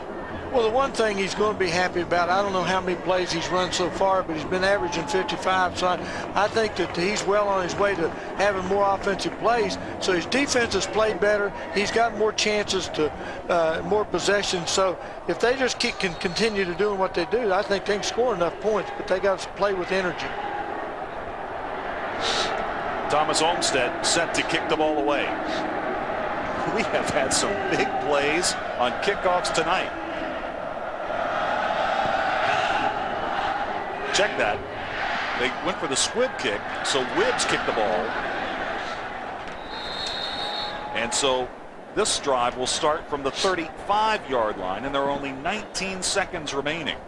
Well, he's got 2 timeouts, and he's got a kicker that has the range to kick 50. So I don't necessarily think Coach Spurrier will set on the ball here. Well, Blake Mitchell, 9 of 10 for 147 yards and 2 touchdowns in the first half, but this snap will be handled by Antonio Hefner, who has played a bunch here in the first half. I'd look for the quarterback draw here. And you got it, Bob. Great call. Look at that move. Still on his feet, and he's got the first down at the 49-yard line. Clock is stopped to move to James. Gamecocks with 2 timeouts. Now you could throw one over the middle here, call a timeout. They burned one here, but they still have one left. You could run a post play here, and as Coach mentioned, Ryan Succop, he is only used if it's an extremely long field goal, and that's what Carolina in all likelihood would be looking at. But you get a few more yards, give him a chance to hit it around 50 to 55. He's got the leg to do that. Succop hit a 53-yard field goal as a junior in high school. So I mean, he's got great range. He's 0 for 2 this season. He missed a 50-yarder wide right against Central Florida and missed a 46-yarder at Georgia.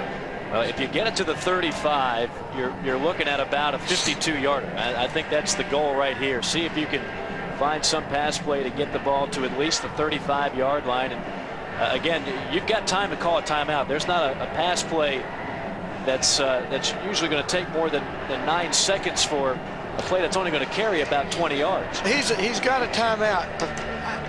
So I would be wary of the dig route over the middle and just completing for 15 yards or more over the middle. And so they're going to have to defend the field here. Well, Larry Blakeney and Steve Spurrier, they went up against each other as players in 1966 when Spurrier won the Heisman. Blakeney was a sophomore quarterback for Auburn. You might run the draw again, Coach. So here we go. 1 timeout remaining. Hefner did not control the snap cleanly. Pumping, throwing.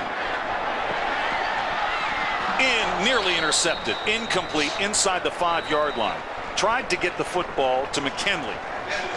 And we have come to the end of what has been maybe not the cleanest college football game ever, but an action-packed one at Williams-Brice Stadium. And we have just loved watching Ryan Succop kick this ball. He is just something else. The kickoff specialist for South Carolina. Leotis McKelvin with a 100-yard kickoff return in the first half. He's back with Adrian Gent to return this kick. 5 yards deep in the end zone, and Adrian Gent will not bring it out. I don't know why the 2 return guys from Troy stand on the 5-yard line. They need to stand on the goal line and then back up while he kicks the ball. I'm waiting for one of Succop's kicks to actually go through the upright on a kickoff. If they can get a penalty or something and move up a few yards, he might have the leg to do it. He's really something else. Now here comes the Troy offense off the sideline. Carl Meadows in the first half, results mixed. 6 of 11, 1 interception, 41 yards, had a long pass of 15 yards. Didn't throw an interception last week at Missouri. Out of the eye on first down from the 20. This is Winter, and Winter will get 1 yard, but no more. South Carolina defending the run well. Marvin Sapp made the stop. South Carolina changed their coverage up to get another guy in the box. It's hard to run on them. And early in the game, they were spreading them out, and they didn't have enough people in there. But now they're going to stop the run because I think Troy's had struggled throwing the football. Well, Winter had a 32 or 39-yard run in the first half. 8 carries for 53 yards. He's the leading rusher tonight for the Trojans. 2nd down and 9. They fake it to Winter. Here's Meadows. All kinds of time. Lets it go. The pass is in and out of the intended receiver's hands. Gary Banks. Now Banks is a converted quarterback.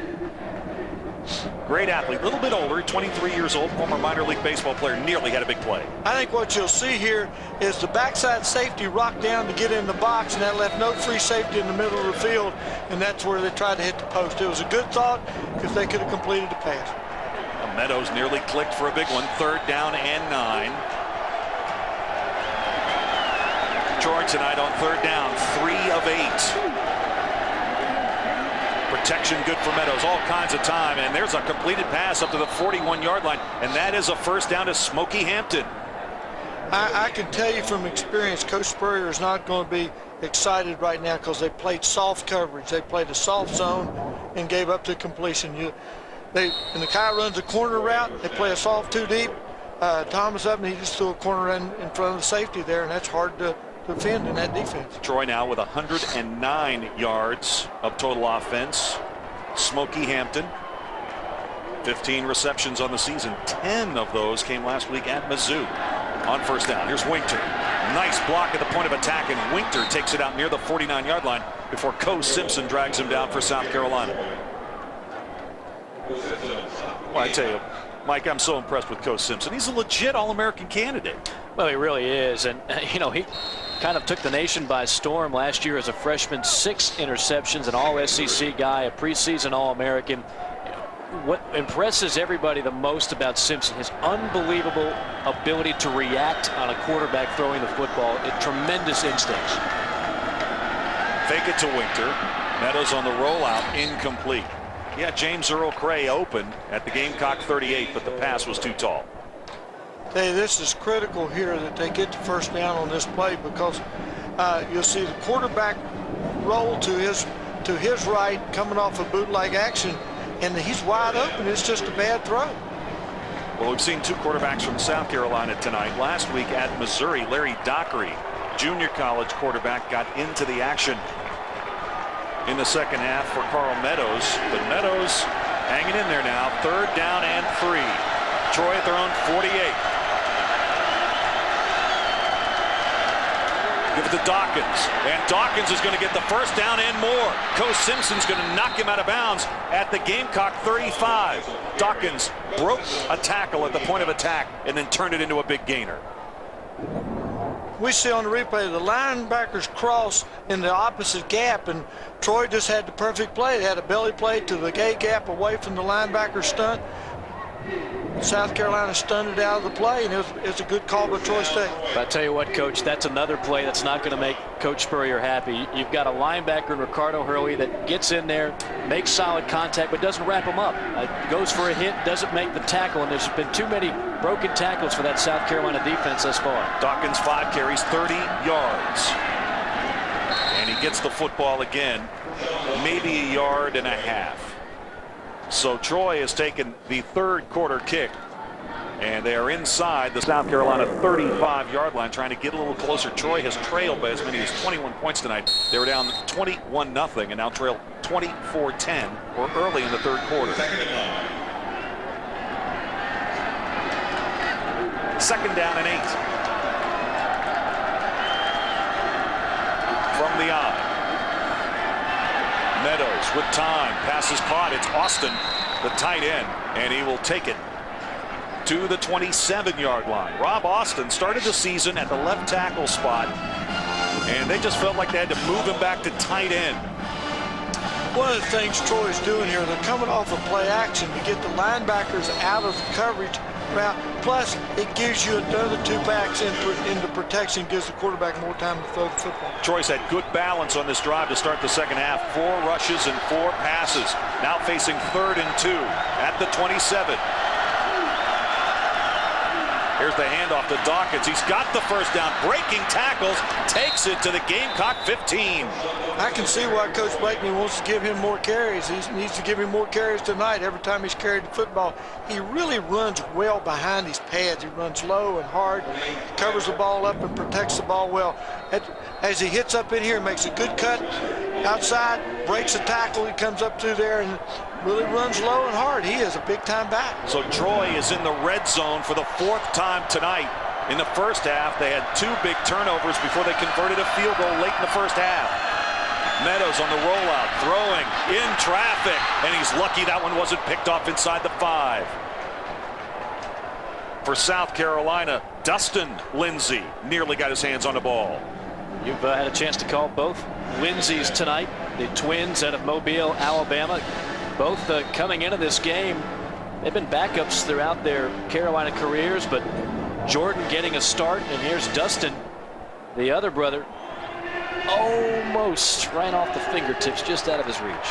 I would have liked to see Meadows run with the football there. He had 5 or 6 yards, and that's hard yards to get down here in the red zone. 10th play of the drive. Play action. Meadows, good protection. Pass, diving. Did Hampton catch it? No. Going to be ruled out of bounds.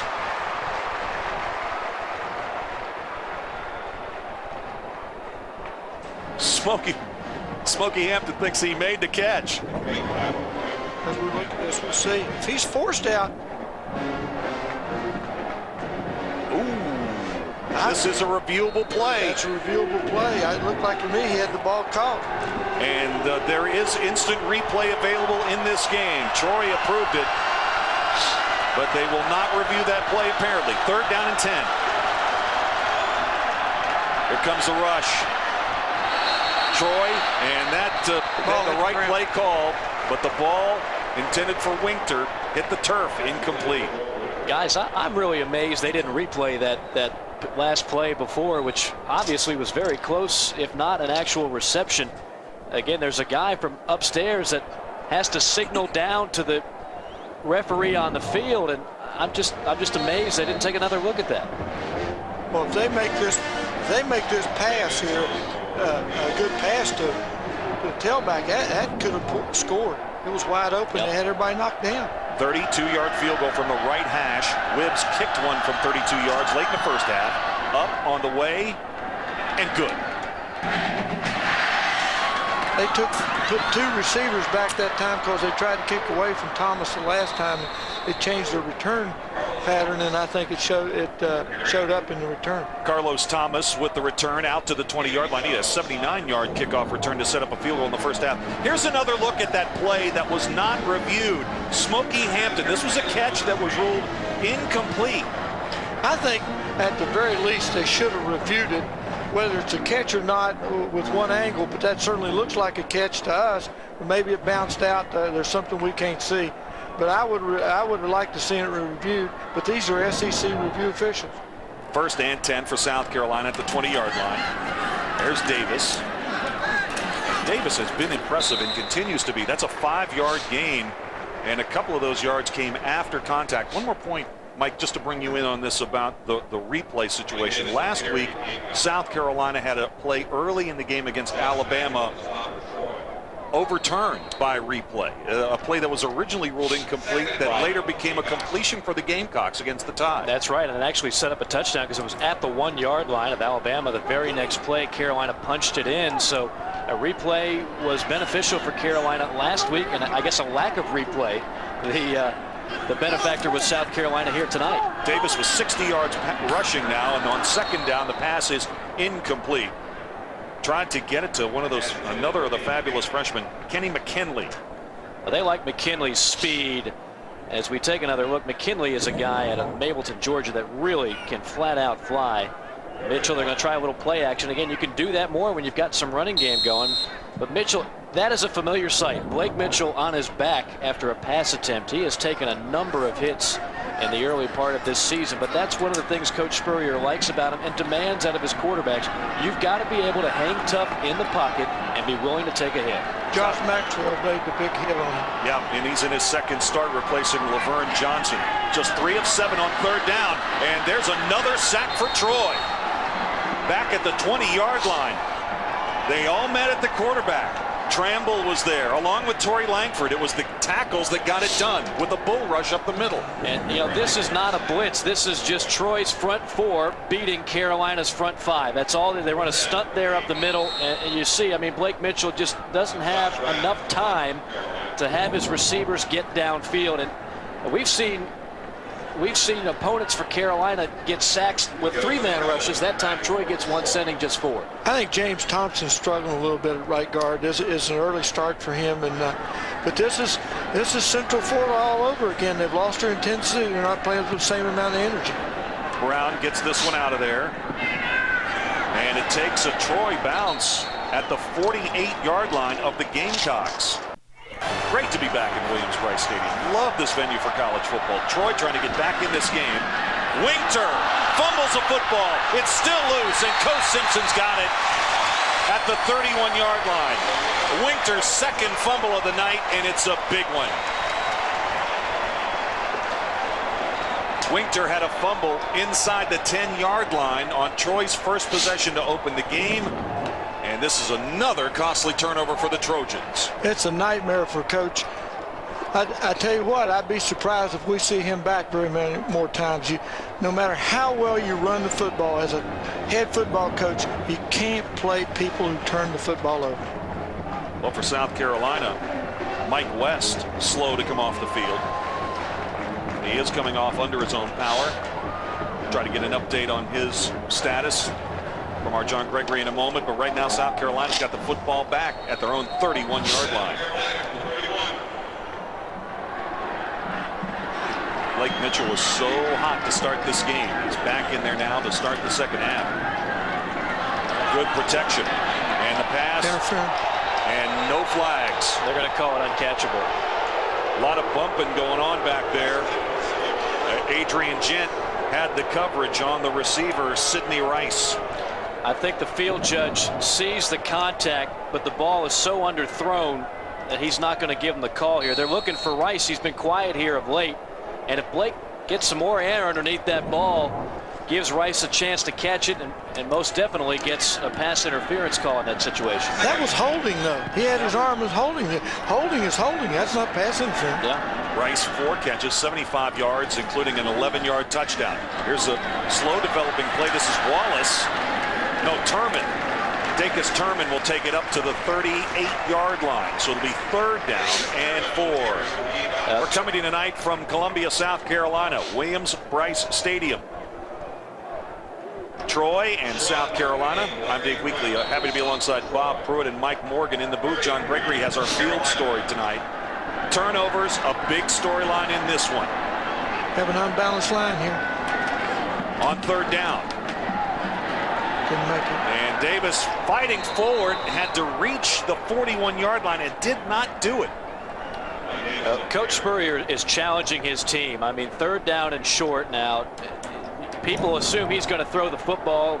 He's not a conservative coach, but he wants to see his guys get the tough yards when they count. They count right there. And again, his line He's gonna go for it. Just doesn't give him enough. Boy, Josh Maxwell did a great job filling the hole there. Well, the punt unit is not coming on the field for South Carolina. It's 4th down and a little over a yard. And now here they come. It didn't surprise me him going for it, though. I was with him 2 years, and we only lost 1 regular season game the whole time I was there in 2 years. But I tell you what, he would do that a lot of times. Now a flag has come down, and this is going to be a delay of game penalty against South Carolina. 5 yards, still 4th down. 7:48 to go in the 3rd quarter. South Carolina with an 11-point lead on the Troy Trojans. And Josh Brown is on to punt the football. I think that was good just to take the 5-yard penalty there and not take time out, because they might need this thing. Things are not going as well for South Carolina as they could be. Momentum's changing here a little bit. Rugby-style punt. And Leotis McKelvin takes it at the 25-yard line. He's a lot braver than I am. As you predicted, Bob Pruitt, right now Winter's not in there. Kenny Cattouse is back at the fullback spot, at the tailback spot, and he's got the football. And the ball is loose. A hat went right on the ball, and Carolina's got it, and they're going to take it in for 6. Carolina had 9 men within 5 yards of the football on defense. Brandon Hard Isaac. to run into. Brandon Isaac, another of the youngins for South Carolina, and he's in the books with a touchdown.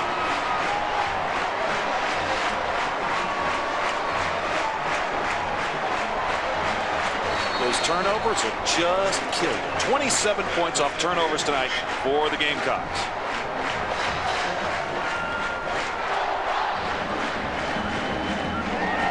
Troy had this game in a position where they had a chance to make a comeback here. They had momentum going their way.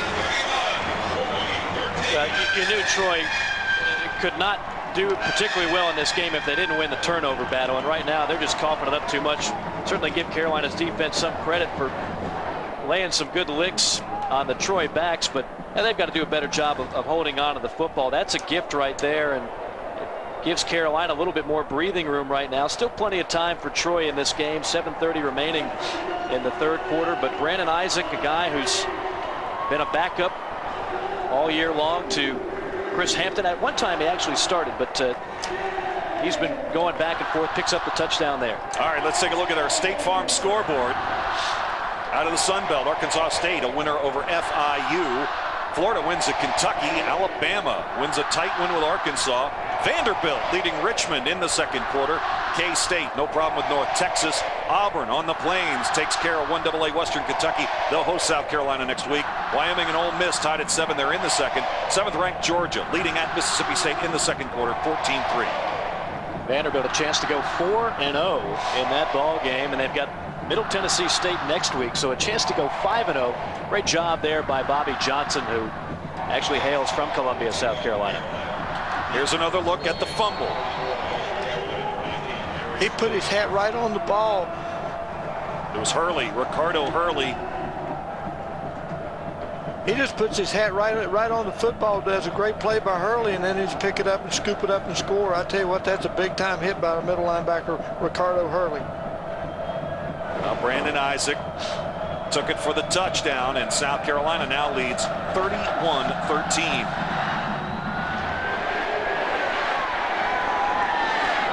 Gonna bring this one out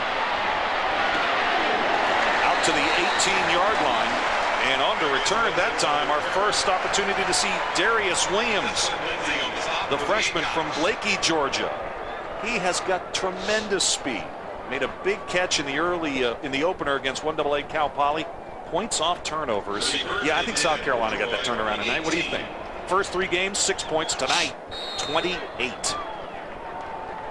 Coach Spurrier will be happy about that, and as we've talked about throughout this ball game, the biggest complaint Coach Spurrier has had through the season thus far, not getting enough plays for his offense. These turnovers have enabled his offense to be on the field a heck of a lot more. We'll see what happens now with Troy. Well, you can see the back, Ryan Babb, a junior. He had both hands on that ball. He was secure in the football. So Winter has coughed it up twice. Kenny Cattouse fumbled moments ago, and that was a play that was returned for a touchdown. Now we're seeing Babb in there. Well, you got to play guys that'll hold on to the football, especially in big ball games like this. It just kills your momentum, and it's discouraging to your football team. The Alabama transfer, Babb on second down. Meadows throws under duress, too high, incomplete at the 35-yard line. How about an injury report right now? We'll send it down to the sidelines in our John Gregory. John? Guys, taking a look at Mike West. Came off the sideline last time on defense. He's back out on the field right now. They were messing with his hip and his right hip a little bit, pushing on it, but he got up, ran up and down the sideline. He's fine. He's good to go, and he's back out on the field. All right, John, thanks a lot.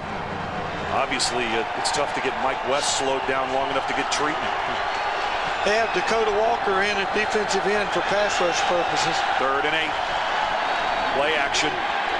Meadows cocks it and fires and nearly intercepted. Dakota did a good job. He came upfield and there. Meadows is going to have to step up and make some plays here, because right now they're ganging 9 guys around the ball, so they're going to have to be able to throw the football and throw the football effectively. Stoney Woodson nearly had the interception here. Woodson would love to have that one back. He probably could have had that. This is his first career start, Woodson. He's trying to hold on to that starting corner job, a redshirt freshman out of Tampa, Florida. He was probably surprised they threw the ball that poorly. Olmstead on to punt the football. This is his 3rd punt. No fair catch at the 39-yard line. McKinley looking for running room, and he's tripped up at the 38. The one thing, Troy, really, they don't need to be discouraged because they're not playing that bad. They're just turning the football over. They're doing some really good things in the football game.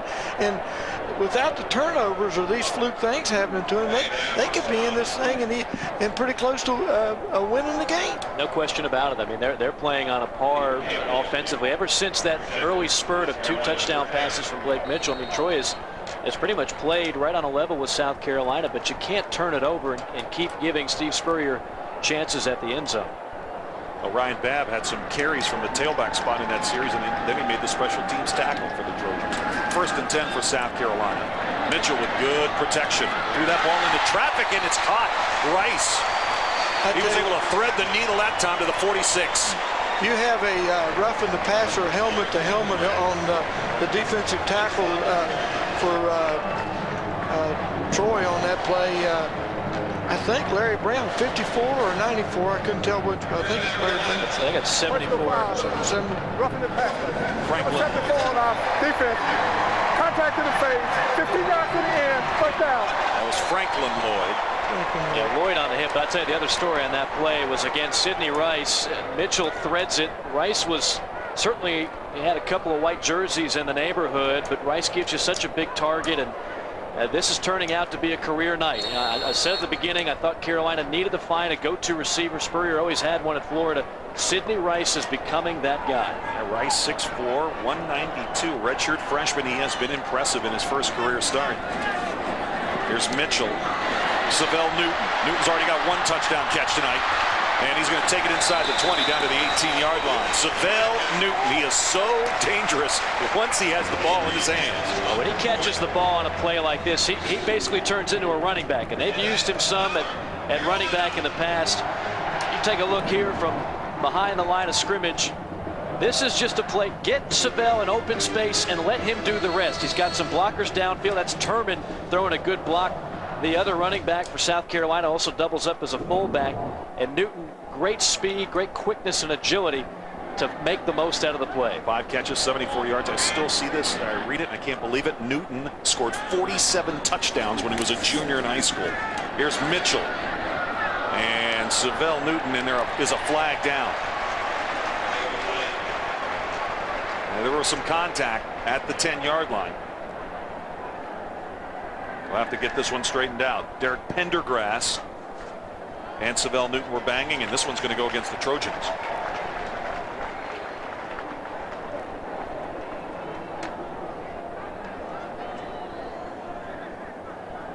If they're going to call holding on this particular play, I don't understand why they didn't call holding earlier. Holding is holding. It doesn't make any difference because that's a catchable ball. On the defense, number 25, on an eligible receiver doing a pass play. Half the distance to the goal, automatic first down. You take another look here. Savell, and that's a pretty easy call right there. First he got him on the arm, then he got the jersey. And if he doesn't do that, I'm not sure if they get a completion. An easy call for the official on that one, and now Carolina in good field position. 1st and goal at the 9. Rice, that big target at the top of your screen. Here's Turman. Turman breaking tackles inside the 5 to the goal line. Touchdown, South Carolina.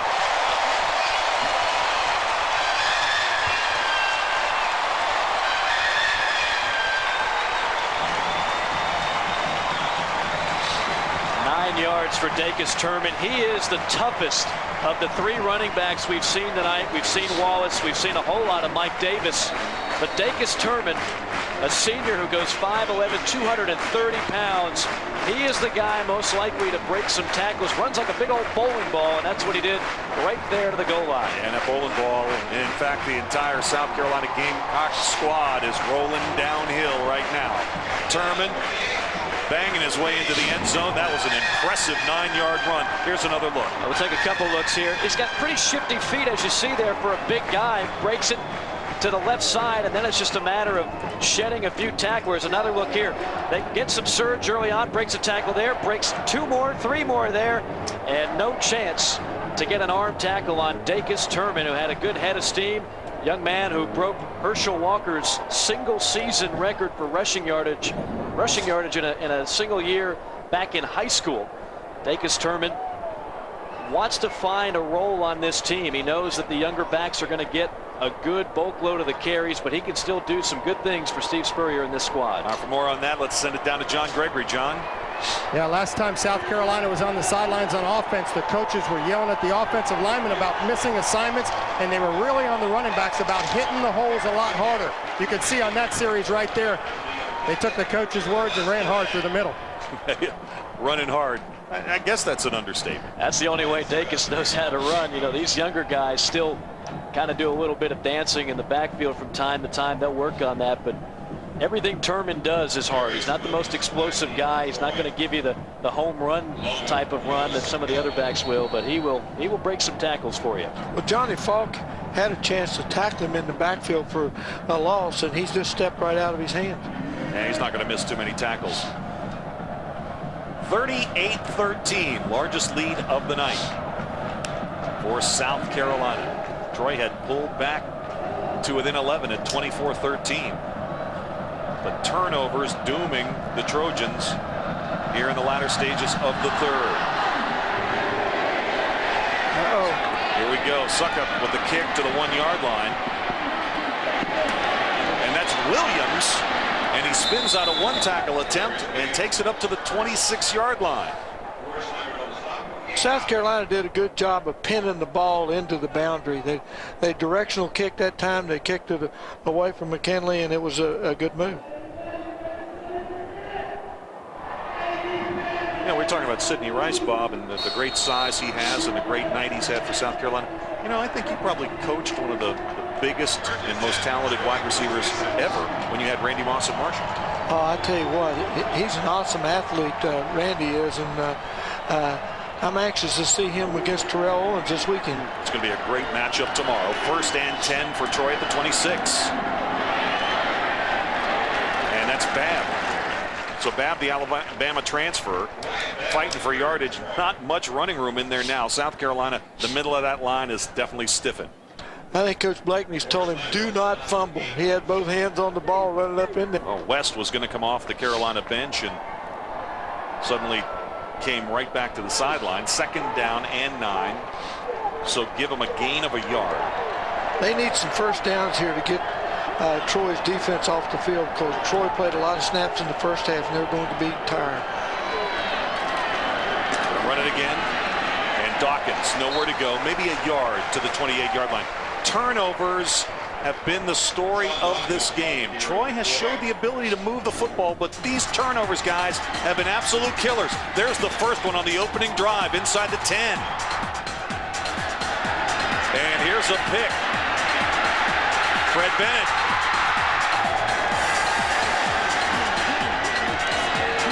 And here's a strip. Recovered by the Gamecocks. If you're Troy, you've seen this story before. Kenny Cattouse fumbled it, and that was returned for a touchdown. On the run, nearly intercepted. Was going for Taurus Rutledge with that pass, and it was knocked away. Cody Wells got his hand on it. I think the other story in the game is Meadows' inability to throw the football.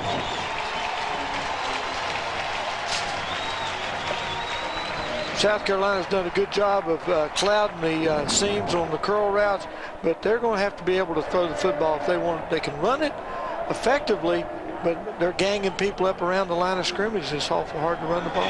Here's Olmstead set to punt for Troy.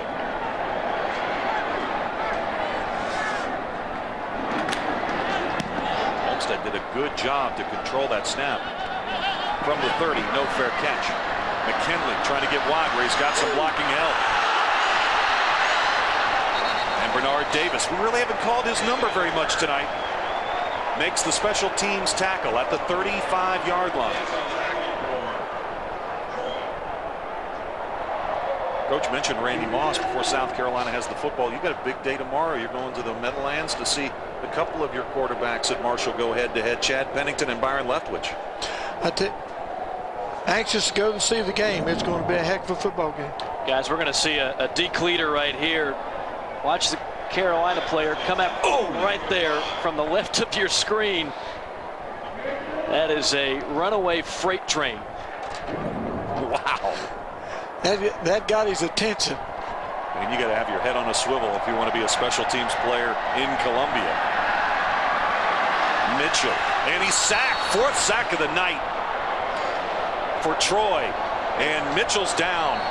And he's holding his left leg.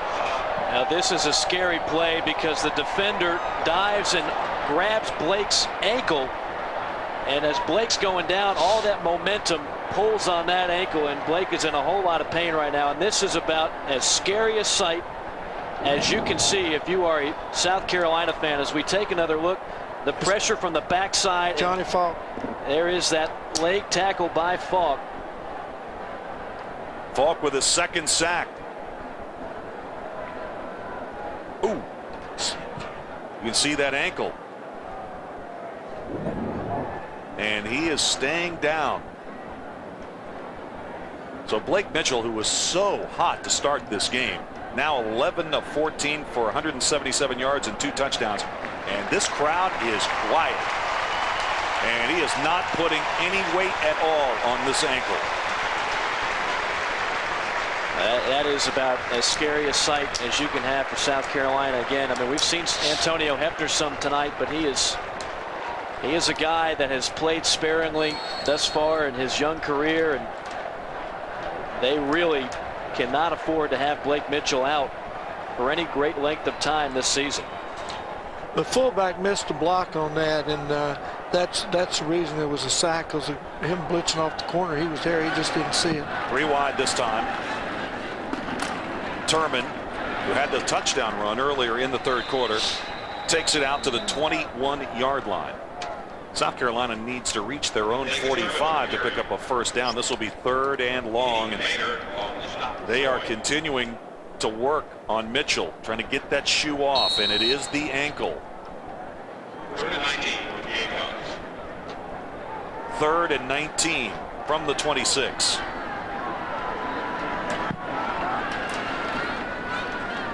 Turman again. And he is quickly brought down. David Tramble.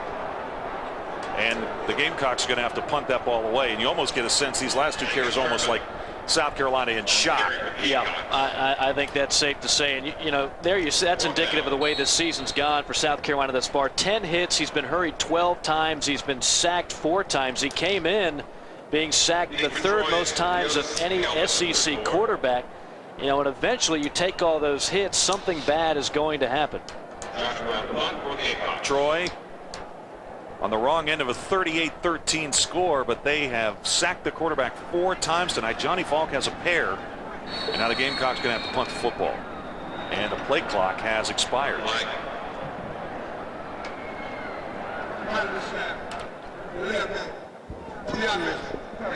Five yards from the previous spot. Still 4th down. So that is a delay of the game penalty on the punter, Josh Brown. And it's going to back him up a little bit more.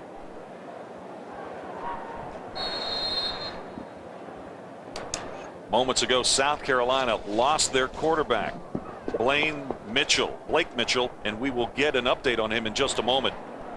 Rugby style punt. McKelvin will take it. He was in a Bermuda Triangle of Gamecock special teamers, and he took control of that football. And Troy will start this drive at their own 45. I wouldn't want to be Leonard Stafford come tomorrow in films, because he's the one that missed the block on Johnny coming off the corner there. And I noticed they took him out of the ball game the next play. So you lose your quarterback possibly for the season, as maybe for the next ball game, as you can see the anguish here on Coach Spurrier's face. Yeah, Penny, for your thoughts, Coach, and I'm sure the Auburn game is something that is on his mind right now. Still a long way to go in this one, however. Meadows on the rollout. Stops, fires, incomplete. Trying to get it to Allen. Carlos Thomas was actually the closest player to the football. I think what Troy's trying to do is do some play action, run a little bootleg action here to try to get some time for Meadows to throw the football. He's under heavy pressure here, and as you can see, he rolls out. He avoids one tackler, throws the ball down the field. 2nd down and 10. You know, these numbers, well, those numbers are not that deceiving. 8 of 22, 68 yards, 1 interception, and Meadows has been sacked 3 times. But Bob, Troy runs a football. Troy football is running the football. they are not the kind of team that can catch up with a passing game. And it's another sack for South Carolina this time. The problem they're having is South Carolina has now realized they can't throw the football and they can't protect very well, so they're getting 9 men around them right within 5 yards of the ball, so they don't have any seams to run the ball in. Marquis Hall and Dakota Walker met at the quarterback. It's 3rd and long. When they have the numbers, they're able to block enough to run the football. Larry Blakeney takes a knee here on 3rd and 13. And we have a sideline warning against the Gamecocks.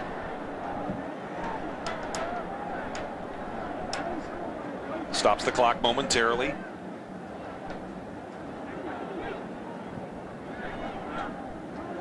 And here we go. Once again, it seems like a broken record. Troy in 3rd and long tonight. 3rd down conversions, just 6 of 14. And they go to Winter. Winter breaks 1 tackle. He's had 2 big fumbles tonight, and he's stopped at the midfield stripe. It'll be 4th down and 6. Well, they have a better chance of getting the first down running it against that soft front than they do throwing the ball. There's just not any holes to put in. They run a little trap play here. He breaks outside, and they really did a good job getting 8 or 9 yards, but that's what you want them to do. That's the reason you play that defense. Olmstead on to kick again.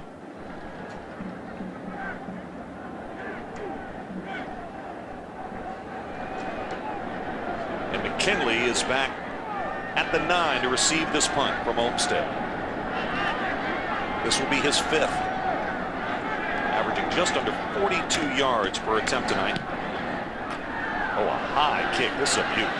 McKinley calls for the fair catch, lost the handle momentarily, and then gets on it at the Gamecock 14.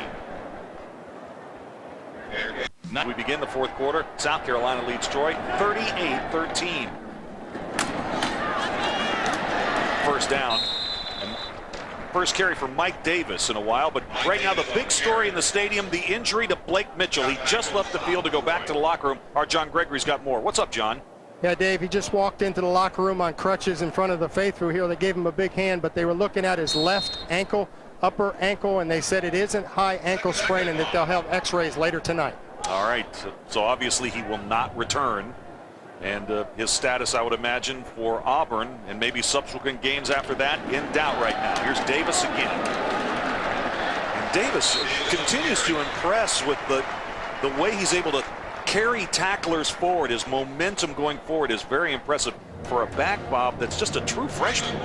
He's a hard runner, but I tell you what, South Carolina's offensive line knocked Troy off the ball. I tell you, they got up under their pants and just walked them right off the football. That was a great effort by South Carolina's offensive line. And you got to wonder, guys, if Troy's defense getting a little bit tired. They've been on the field quite a bit in the second half.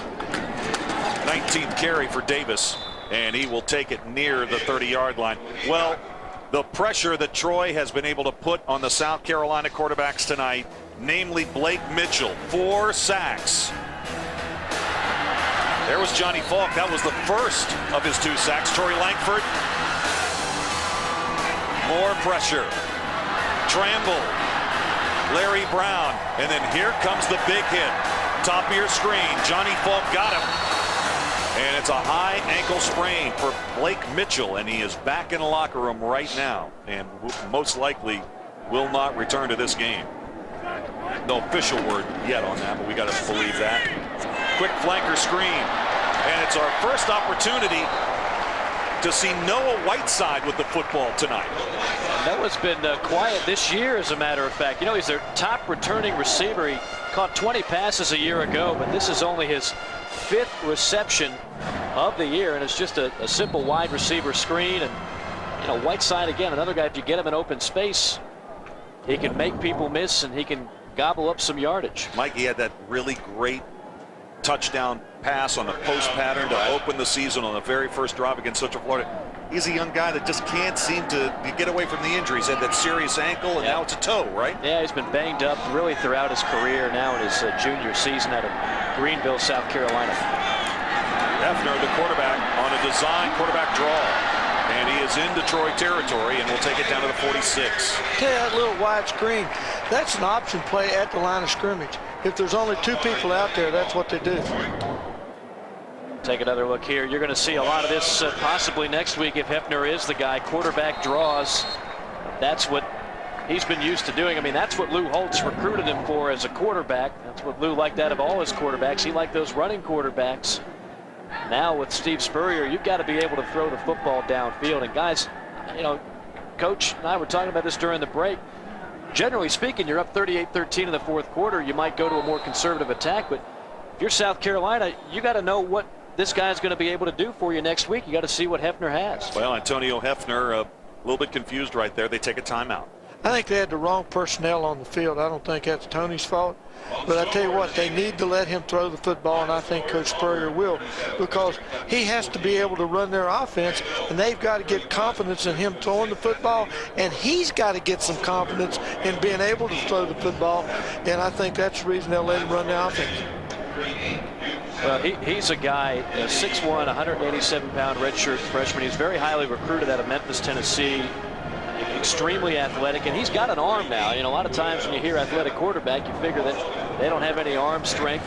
He's got an arm. He just hasn't had a chance to use it much, and he's still grasping this rather complex offense that Steve Spurrier has. I see him doing one thing here. He's got a wristband on. That's the first time I've ever seen a Coach Spurrier's team have wristbands. He never did it at Florida.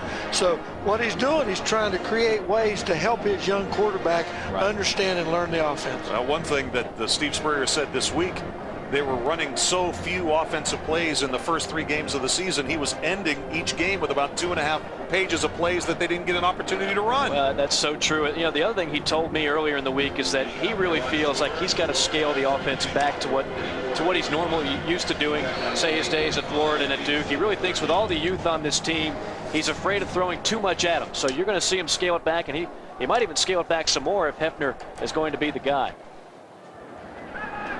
Hefner on the keeper. Man, he is so quick. But he's going to be dropped at the line of scrimmage. A lot of running and no gain. He's 2nd down and 10. 11:45 to go in this game. 24-10 at halftime. South Carolina, look at the more points tonight than they scored in their first 3 games combined. Got 100 yards rushing the football tonight.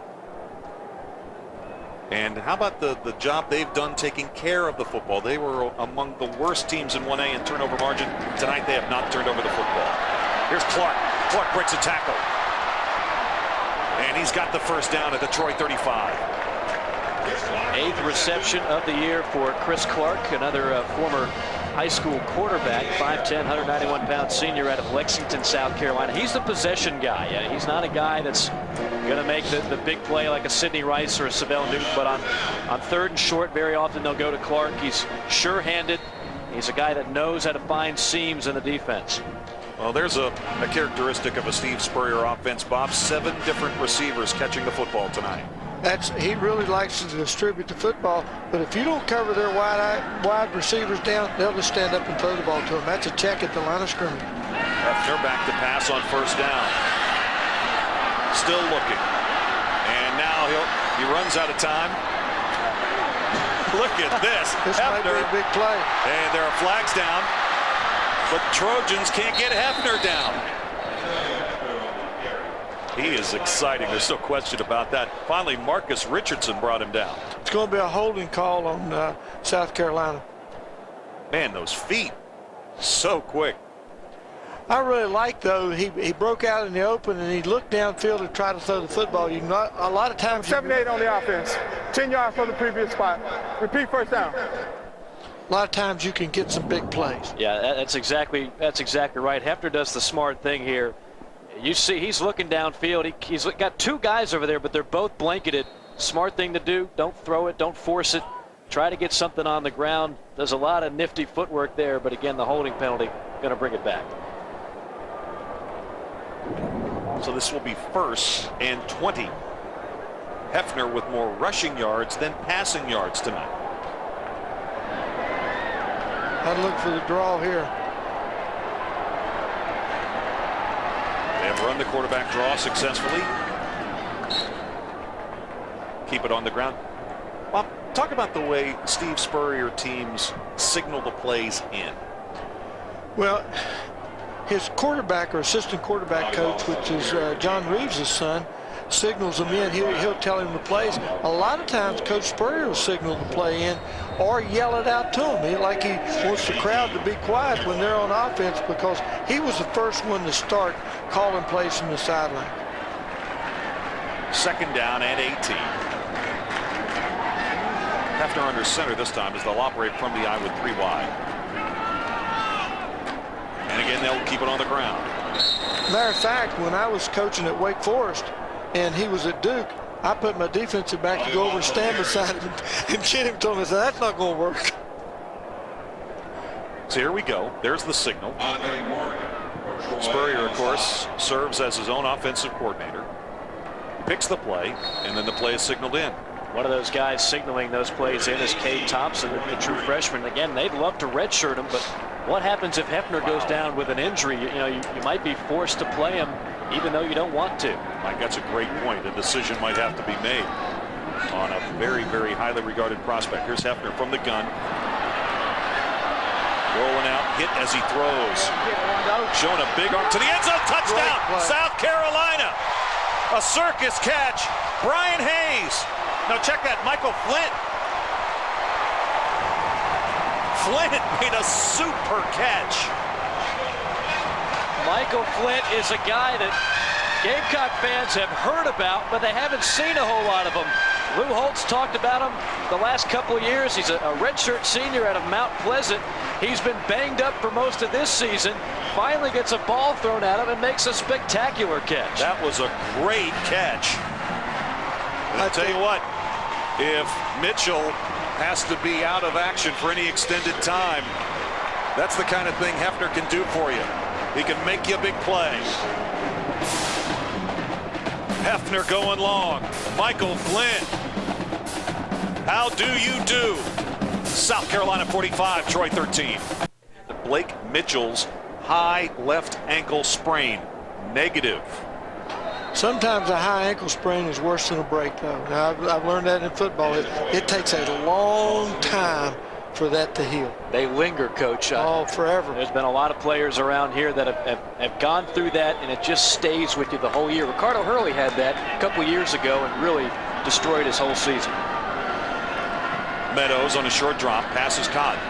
And first action we've seen tonight from Taurus Rutledge, who really had a great game last week, was on the field for about 20 snaps at Missouri, caught a 33-yard touchdown in the first half and had a 48-yard grab in the second half. That's one of the players that Coach Blakeney said he really wants him to come along. He hasn't come along like he wanted to, but he's got great ability.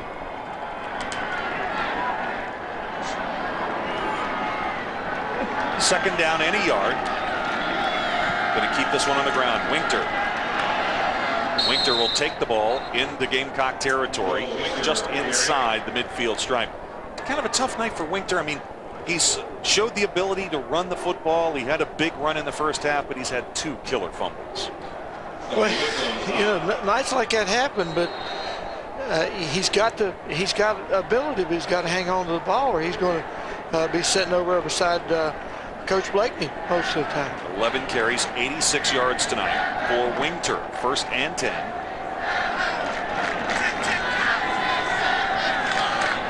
One back set. Pass is caught. This is Rutledge. And Taurus Rutledge will take it to the South Carolina 41. That was an easy pass and catch. And a gain of 8. So what did we learn tonight about South Carolina?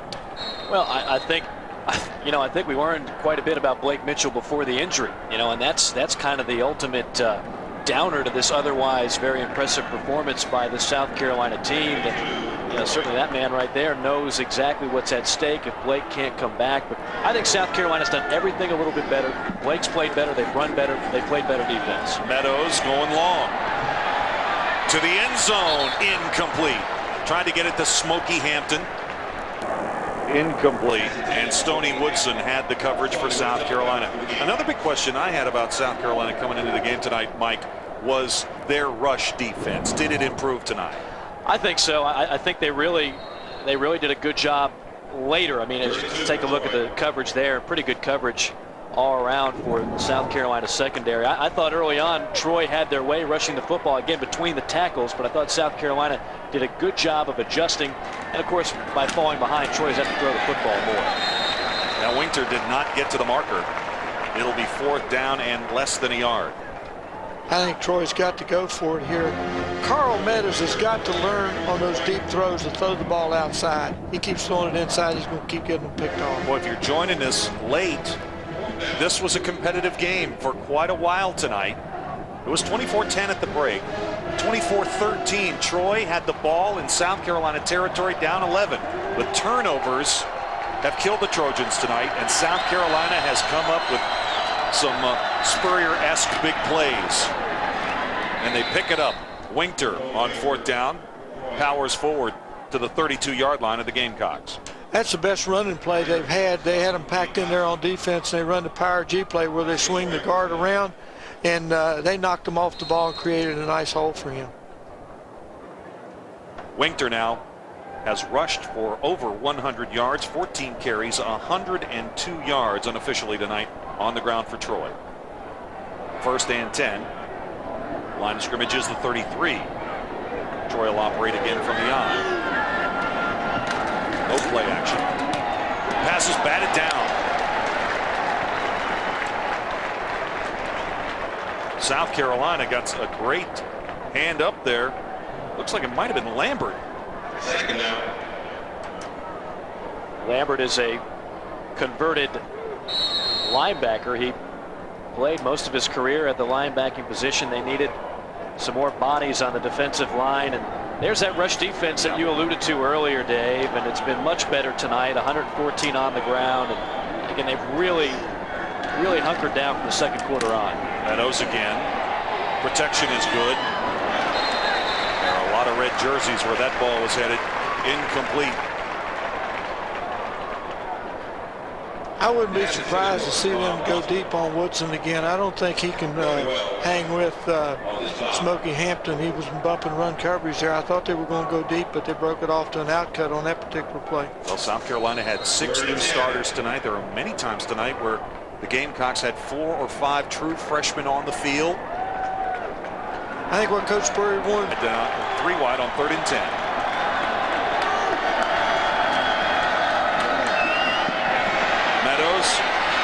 Trying to pick up a block from Winter. Got a great block on the corner. Diving forward. A flag is down. And Meadows is out of bounds at the South Carolina 25. That's the Lindsay of the South Carolina. I think he's going to call a block in the back here. Clip. Oh, there it was. So one of the first times tonight that Meadows runs, a flag comes down.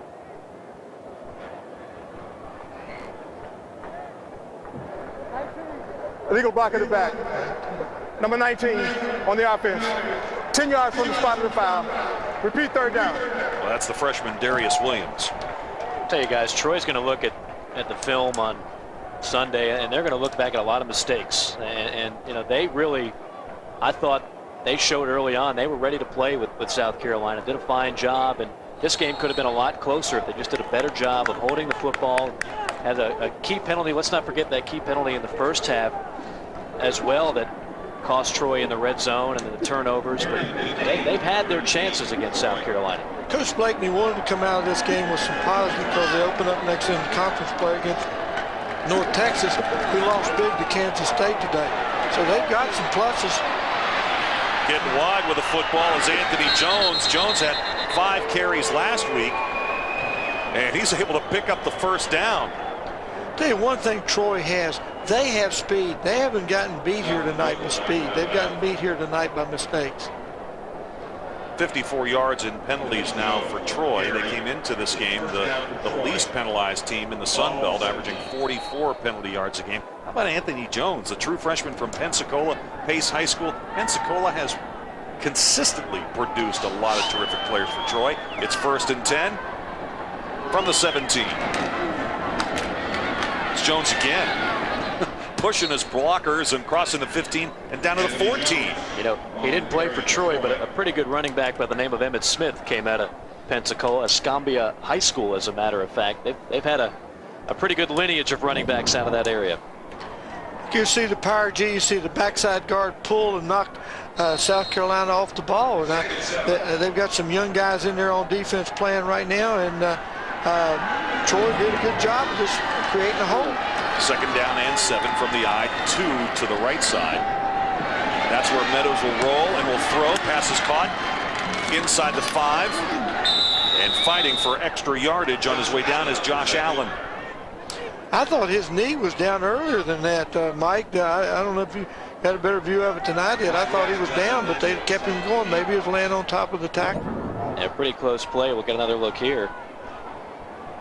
Nice looking play for Meadows. And he kept it elevated. Yeah. His knee was in the chest. Well, he was brought down at the 3-yard line. He was threatening to score his 2nd career touchdown. He had his 1st career touchdown catch last week in Missouri. Power set. Ball's loose on the ground, but Troy was able to get back onto it. First carry of the night for Roderick Carroll, a freshman from Prattville, Alabama. Well, that is a microcosm of what has gone on for Troy tonight. Do something good and then shoot yourself in the foot. He looked confused as the play started. He lined up to his right and then shifted back over to his left, and he just wasn't sure what to do, and there was a missed handoff there. So here comes Troy again, 2nd down and goal. Line of scrimmage now the 5. And they got a pair of true freshmen in there in the backfield behind Meadows.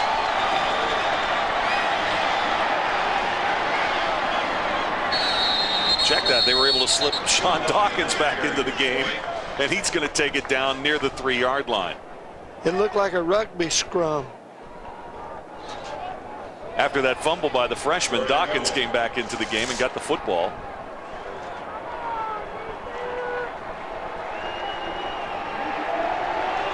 It's important that Troy here gets the ball in the end zone. I think this is 4-down territory. It doesn't do them any good to attempt a field goal. We've turned inside 3.5 minutes to go tonight. I say this is play action in the flat. You called it, Coach. Meadows to the end zone. Touchdown. Rob Austin. A beautifully executed play. Meadows with a touchdown pass to Austin. It covered 3 yards. I need to scout these boys. I didn't call it that good when we played them last year. Rob Austin with the catch. Yeah, last year Troy played in a bowl game for the first time in school history. They opened the season with a big win at Marshall, led by DeMarcus Ware, and of course they had a big win over Missouri. There's the quarterback of the South Carolina Gamecocks. Blake Mitchell had to leave the game with a high left ankle sprain earlier here in the 2nd half. X-rays are negative, but there you can see he's heavily wrapped and he is on crutches. Kickoff following the touchdown. Rob Austin with a touchdown catch for the Troy Trojans, and Carlos Thomas takes it out of bounds after he crosses the 20-yard line. Let's check our naturally fresh play of the game. And this play, guys, looks better every time we take a look at it. Well, Antonio Hefner looking for his new best friend, Wando Michael Flint. Every time we see it, Dave, I still wonder if Flint's going to have enough vertical leap to come down with this thing. And it's just a moon ball and into the end zone, and Flint not only has to outleap the defensive back, but he kind of has to arch his back behind a little bit to make that catch. All right, that's our naturally fresh play of the game. Guys, this is a great story. The man that just caught that pass is Tim Frisbee. Yeah. He is 40 years young, 40 years old, and that's his first career reception. A former Army Ranger, father of 6 children. They've been waiting for him to get a chance to get out on the field and make a catch, and here it is. There you go, Frisbee with a reception. He got on the field late last year when Troy and South Carolina played, but did not make a catch. You got to root for Tim Frisbee. He is a super story. He was on just about every talk show in America last year, from Jay Leno to David Letterman, the Today Show, and everybody was wondering, will he catch a pass? He finally did it. Probably the oldest receiver in SEC history to ever make a grab. 40 years old. What a play. I think we'd have to go to the record books, but I think that's probably a safe bet. Bobby Wallace on the carry. First career catch, doing it for the 40-somethings. You go, Tim. He's such a likable guy. I mean, every time you talk to him, he's a leader, even though he doesn't play much at all for South Carolina. The players are just in awe of this guy. He's a remarkable athlete. I mean, this is not a charity case. Even at 40, he can go out there. He can run with those guys. I want to follow up on Frisbee, but here's the play. Wallace will take it to the 42-yard line. Frisbee made the squad last year. Big national story. I was kind of surprised that he came back this year. Well, a lot of people were wondering if he would, frankly, and you know he's got some other things going on. Obviously, the things that typically 40-plus people have to do, or in his case, raise a family, pay bills, stuff that none of these other guys can do. He's double the age of most of his teammates, but I think he really wanted to stay around for that moment right there to catch a pass, and what a great sight. Inside of 2 minutes to go now in the game. Wallace makes the first tackler miss. He's still on his feet.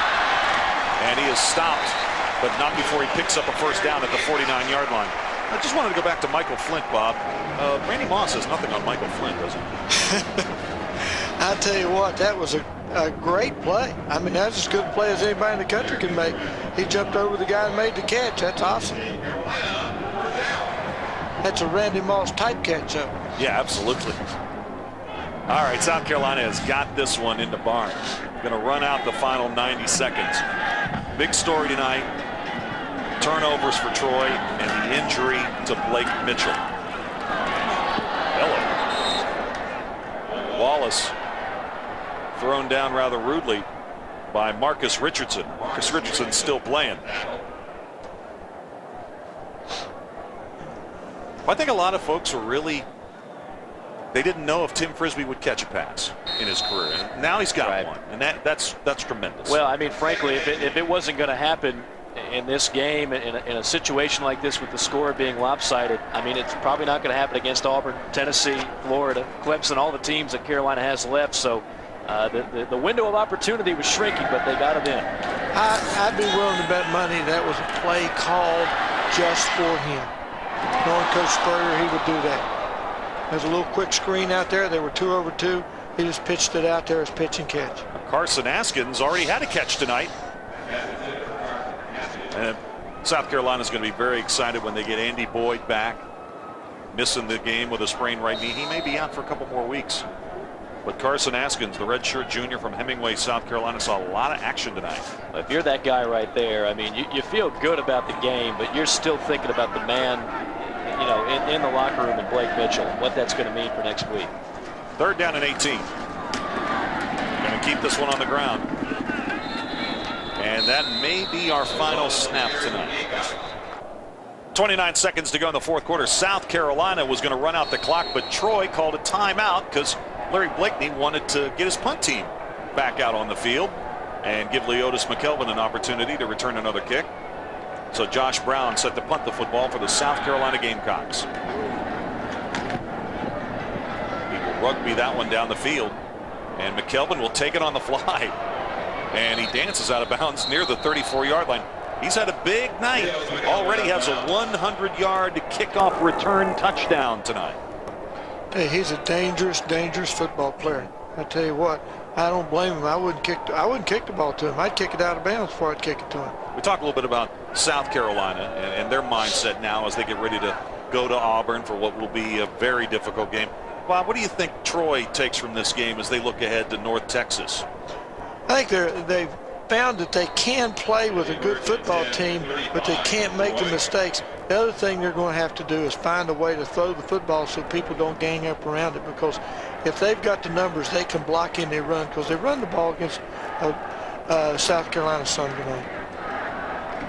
Well, Troy's going to drop to 1-3, losers of 3 straight, heading into the conference opener.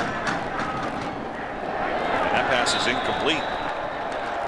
15 seconds remaining. They really struggled to throw the football tonight. They're going to have to improve their throwing game, or they will struggle against the better teams in the Sun Belt. Carl Meadows tonight, 12 of 30, 1 touchdown, 1 interception, 99 yards. He's had some pressure on him, though, Coach. I have to give him that. And he's going to be thrown down in the backfield. Dakota Walker again. He's having some fun. That's that freshman got a chance to play. This one is over. Down to the sideline quickly for John Gregory for a comment. John? Guys, with the win tonight, South Carolina comes out in the maroon jerseys. Last week they had the white jerseys on. A superstitious Spurrier may never go back to the white at home again. All right, John, thank you. We appreciate your comments tonight. It's all over. South Carolina defeats the Troy Trojans 45-20. This is Dave Weekley saying so long for my partners tonight, Bob Pruitt and Mike Morgan. Mike, glad to have you with us on the Troy Network tonight. Our producer is Tom Domer. Our director is Doug Tutt. And our thanks to all of our terrific crew here in Columbia, South Carolina tonight at Williams-Brice Stadium. This has been a presentation of ESPN and ESPN Plus, the worldwide leader in sports. For more on this and other games, log on to ESPN.com. Good night from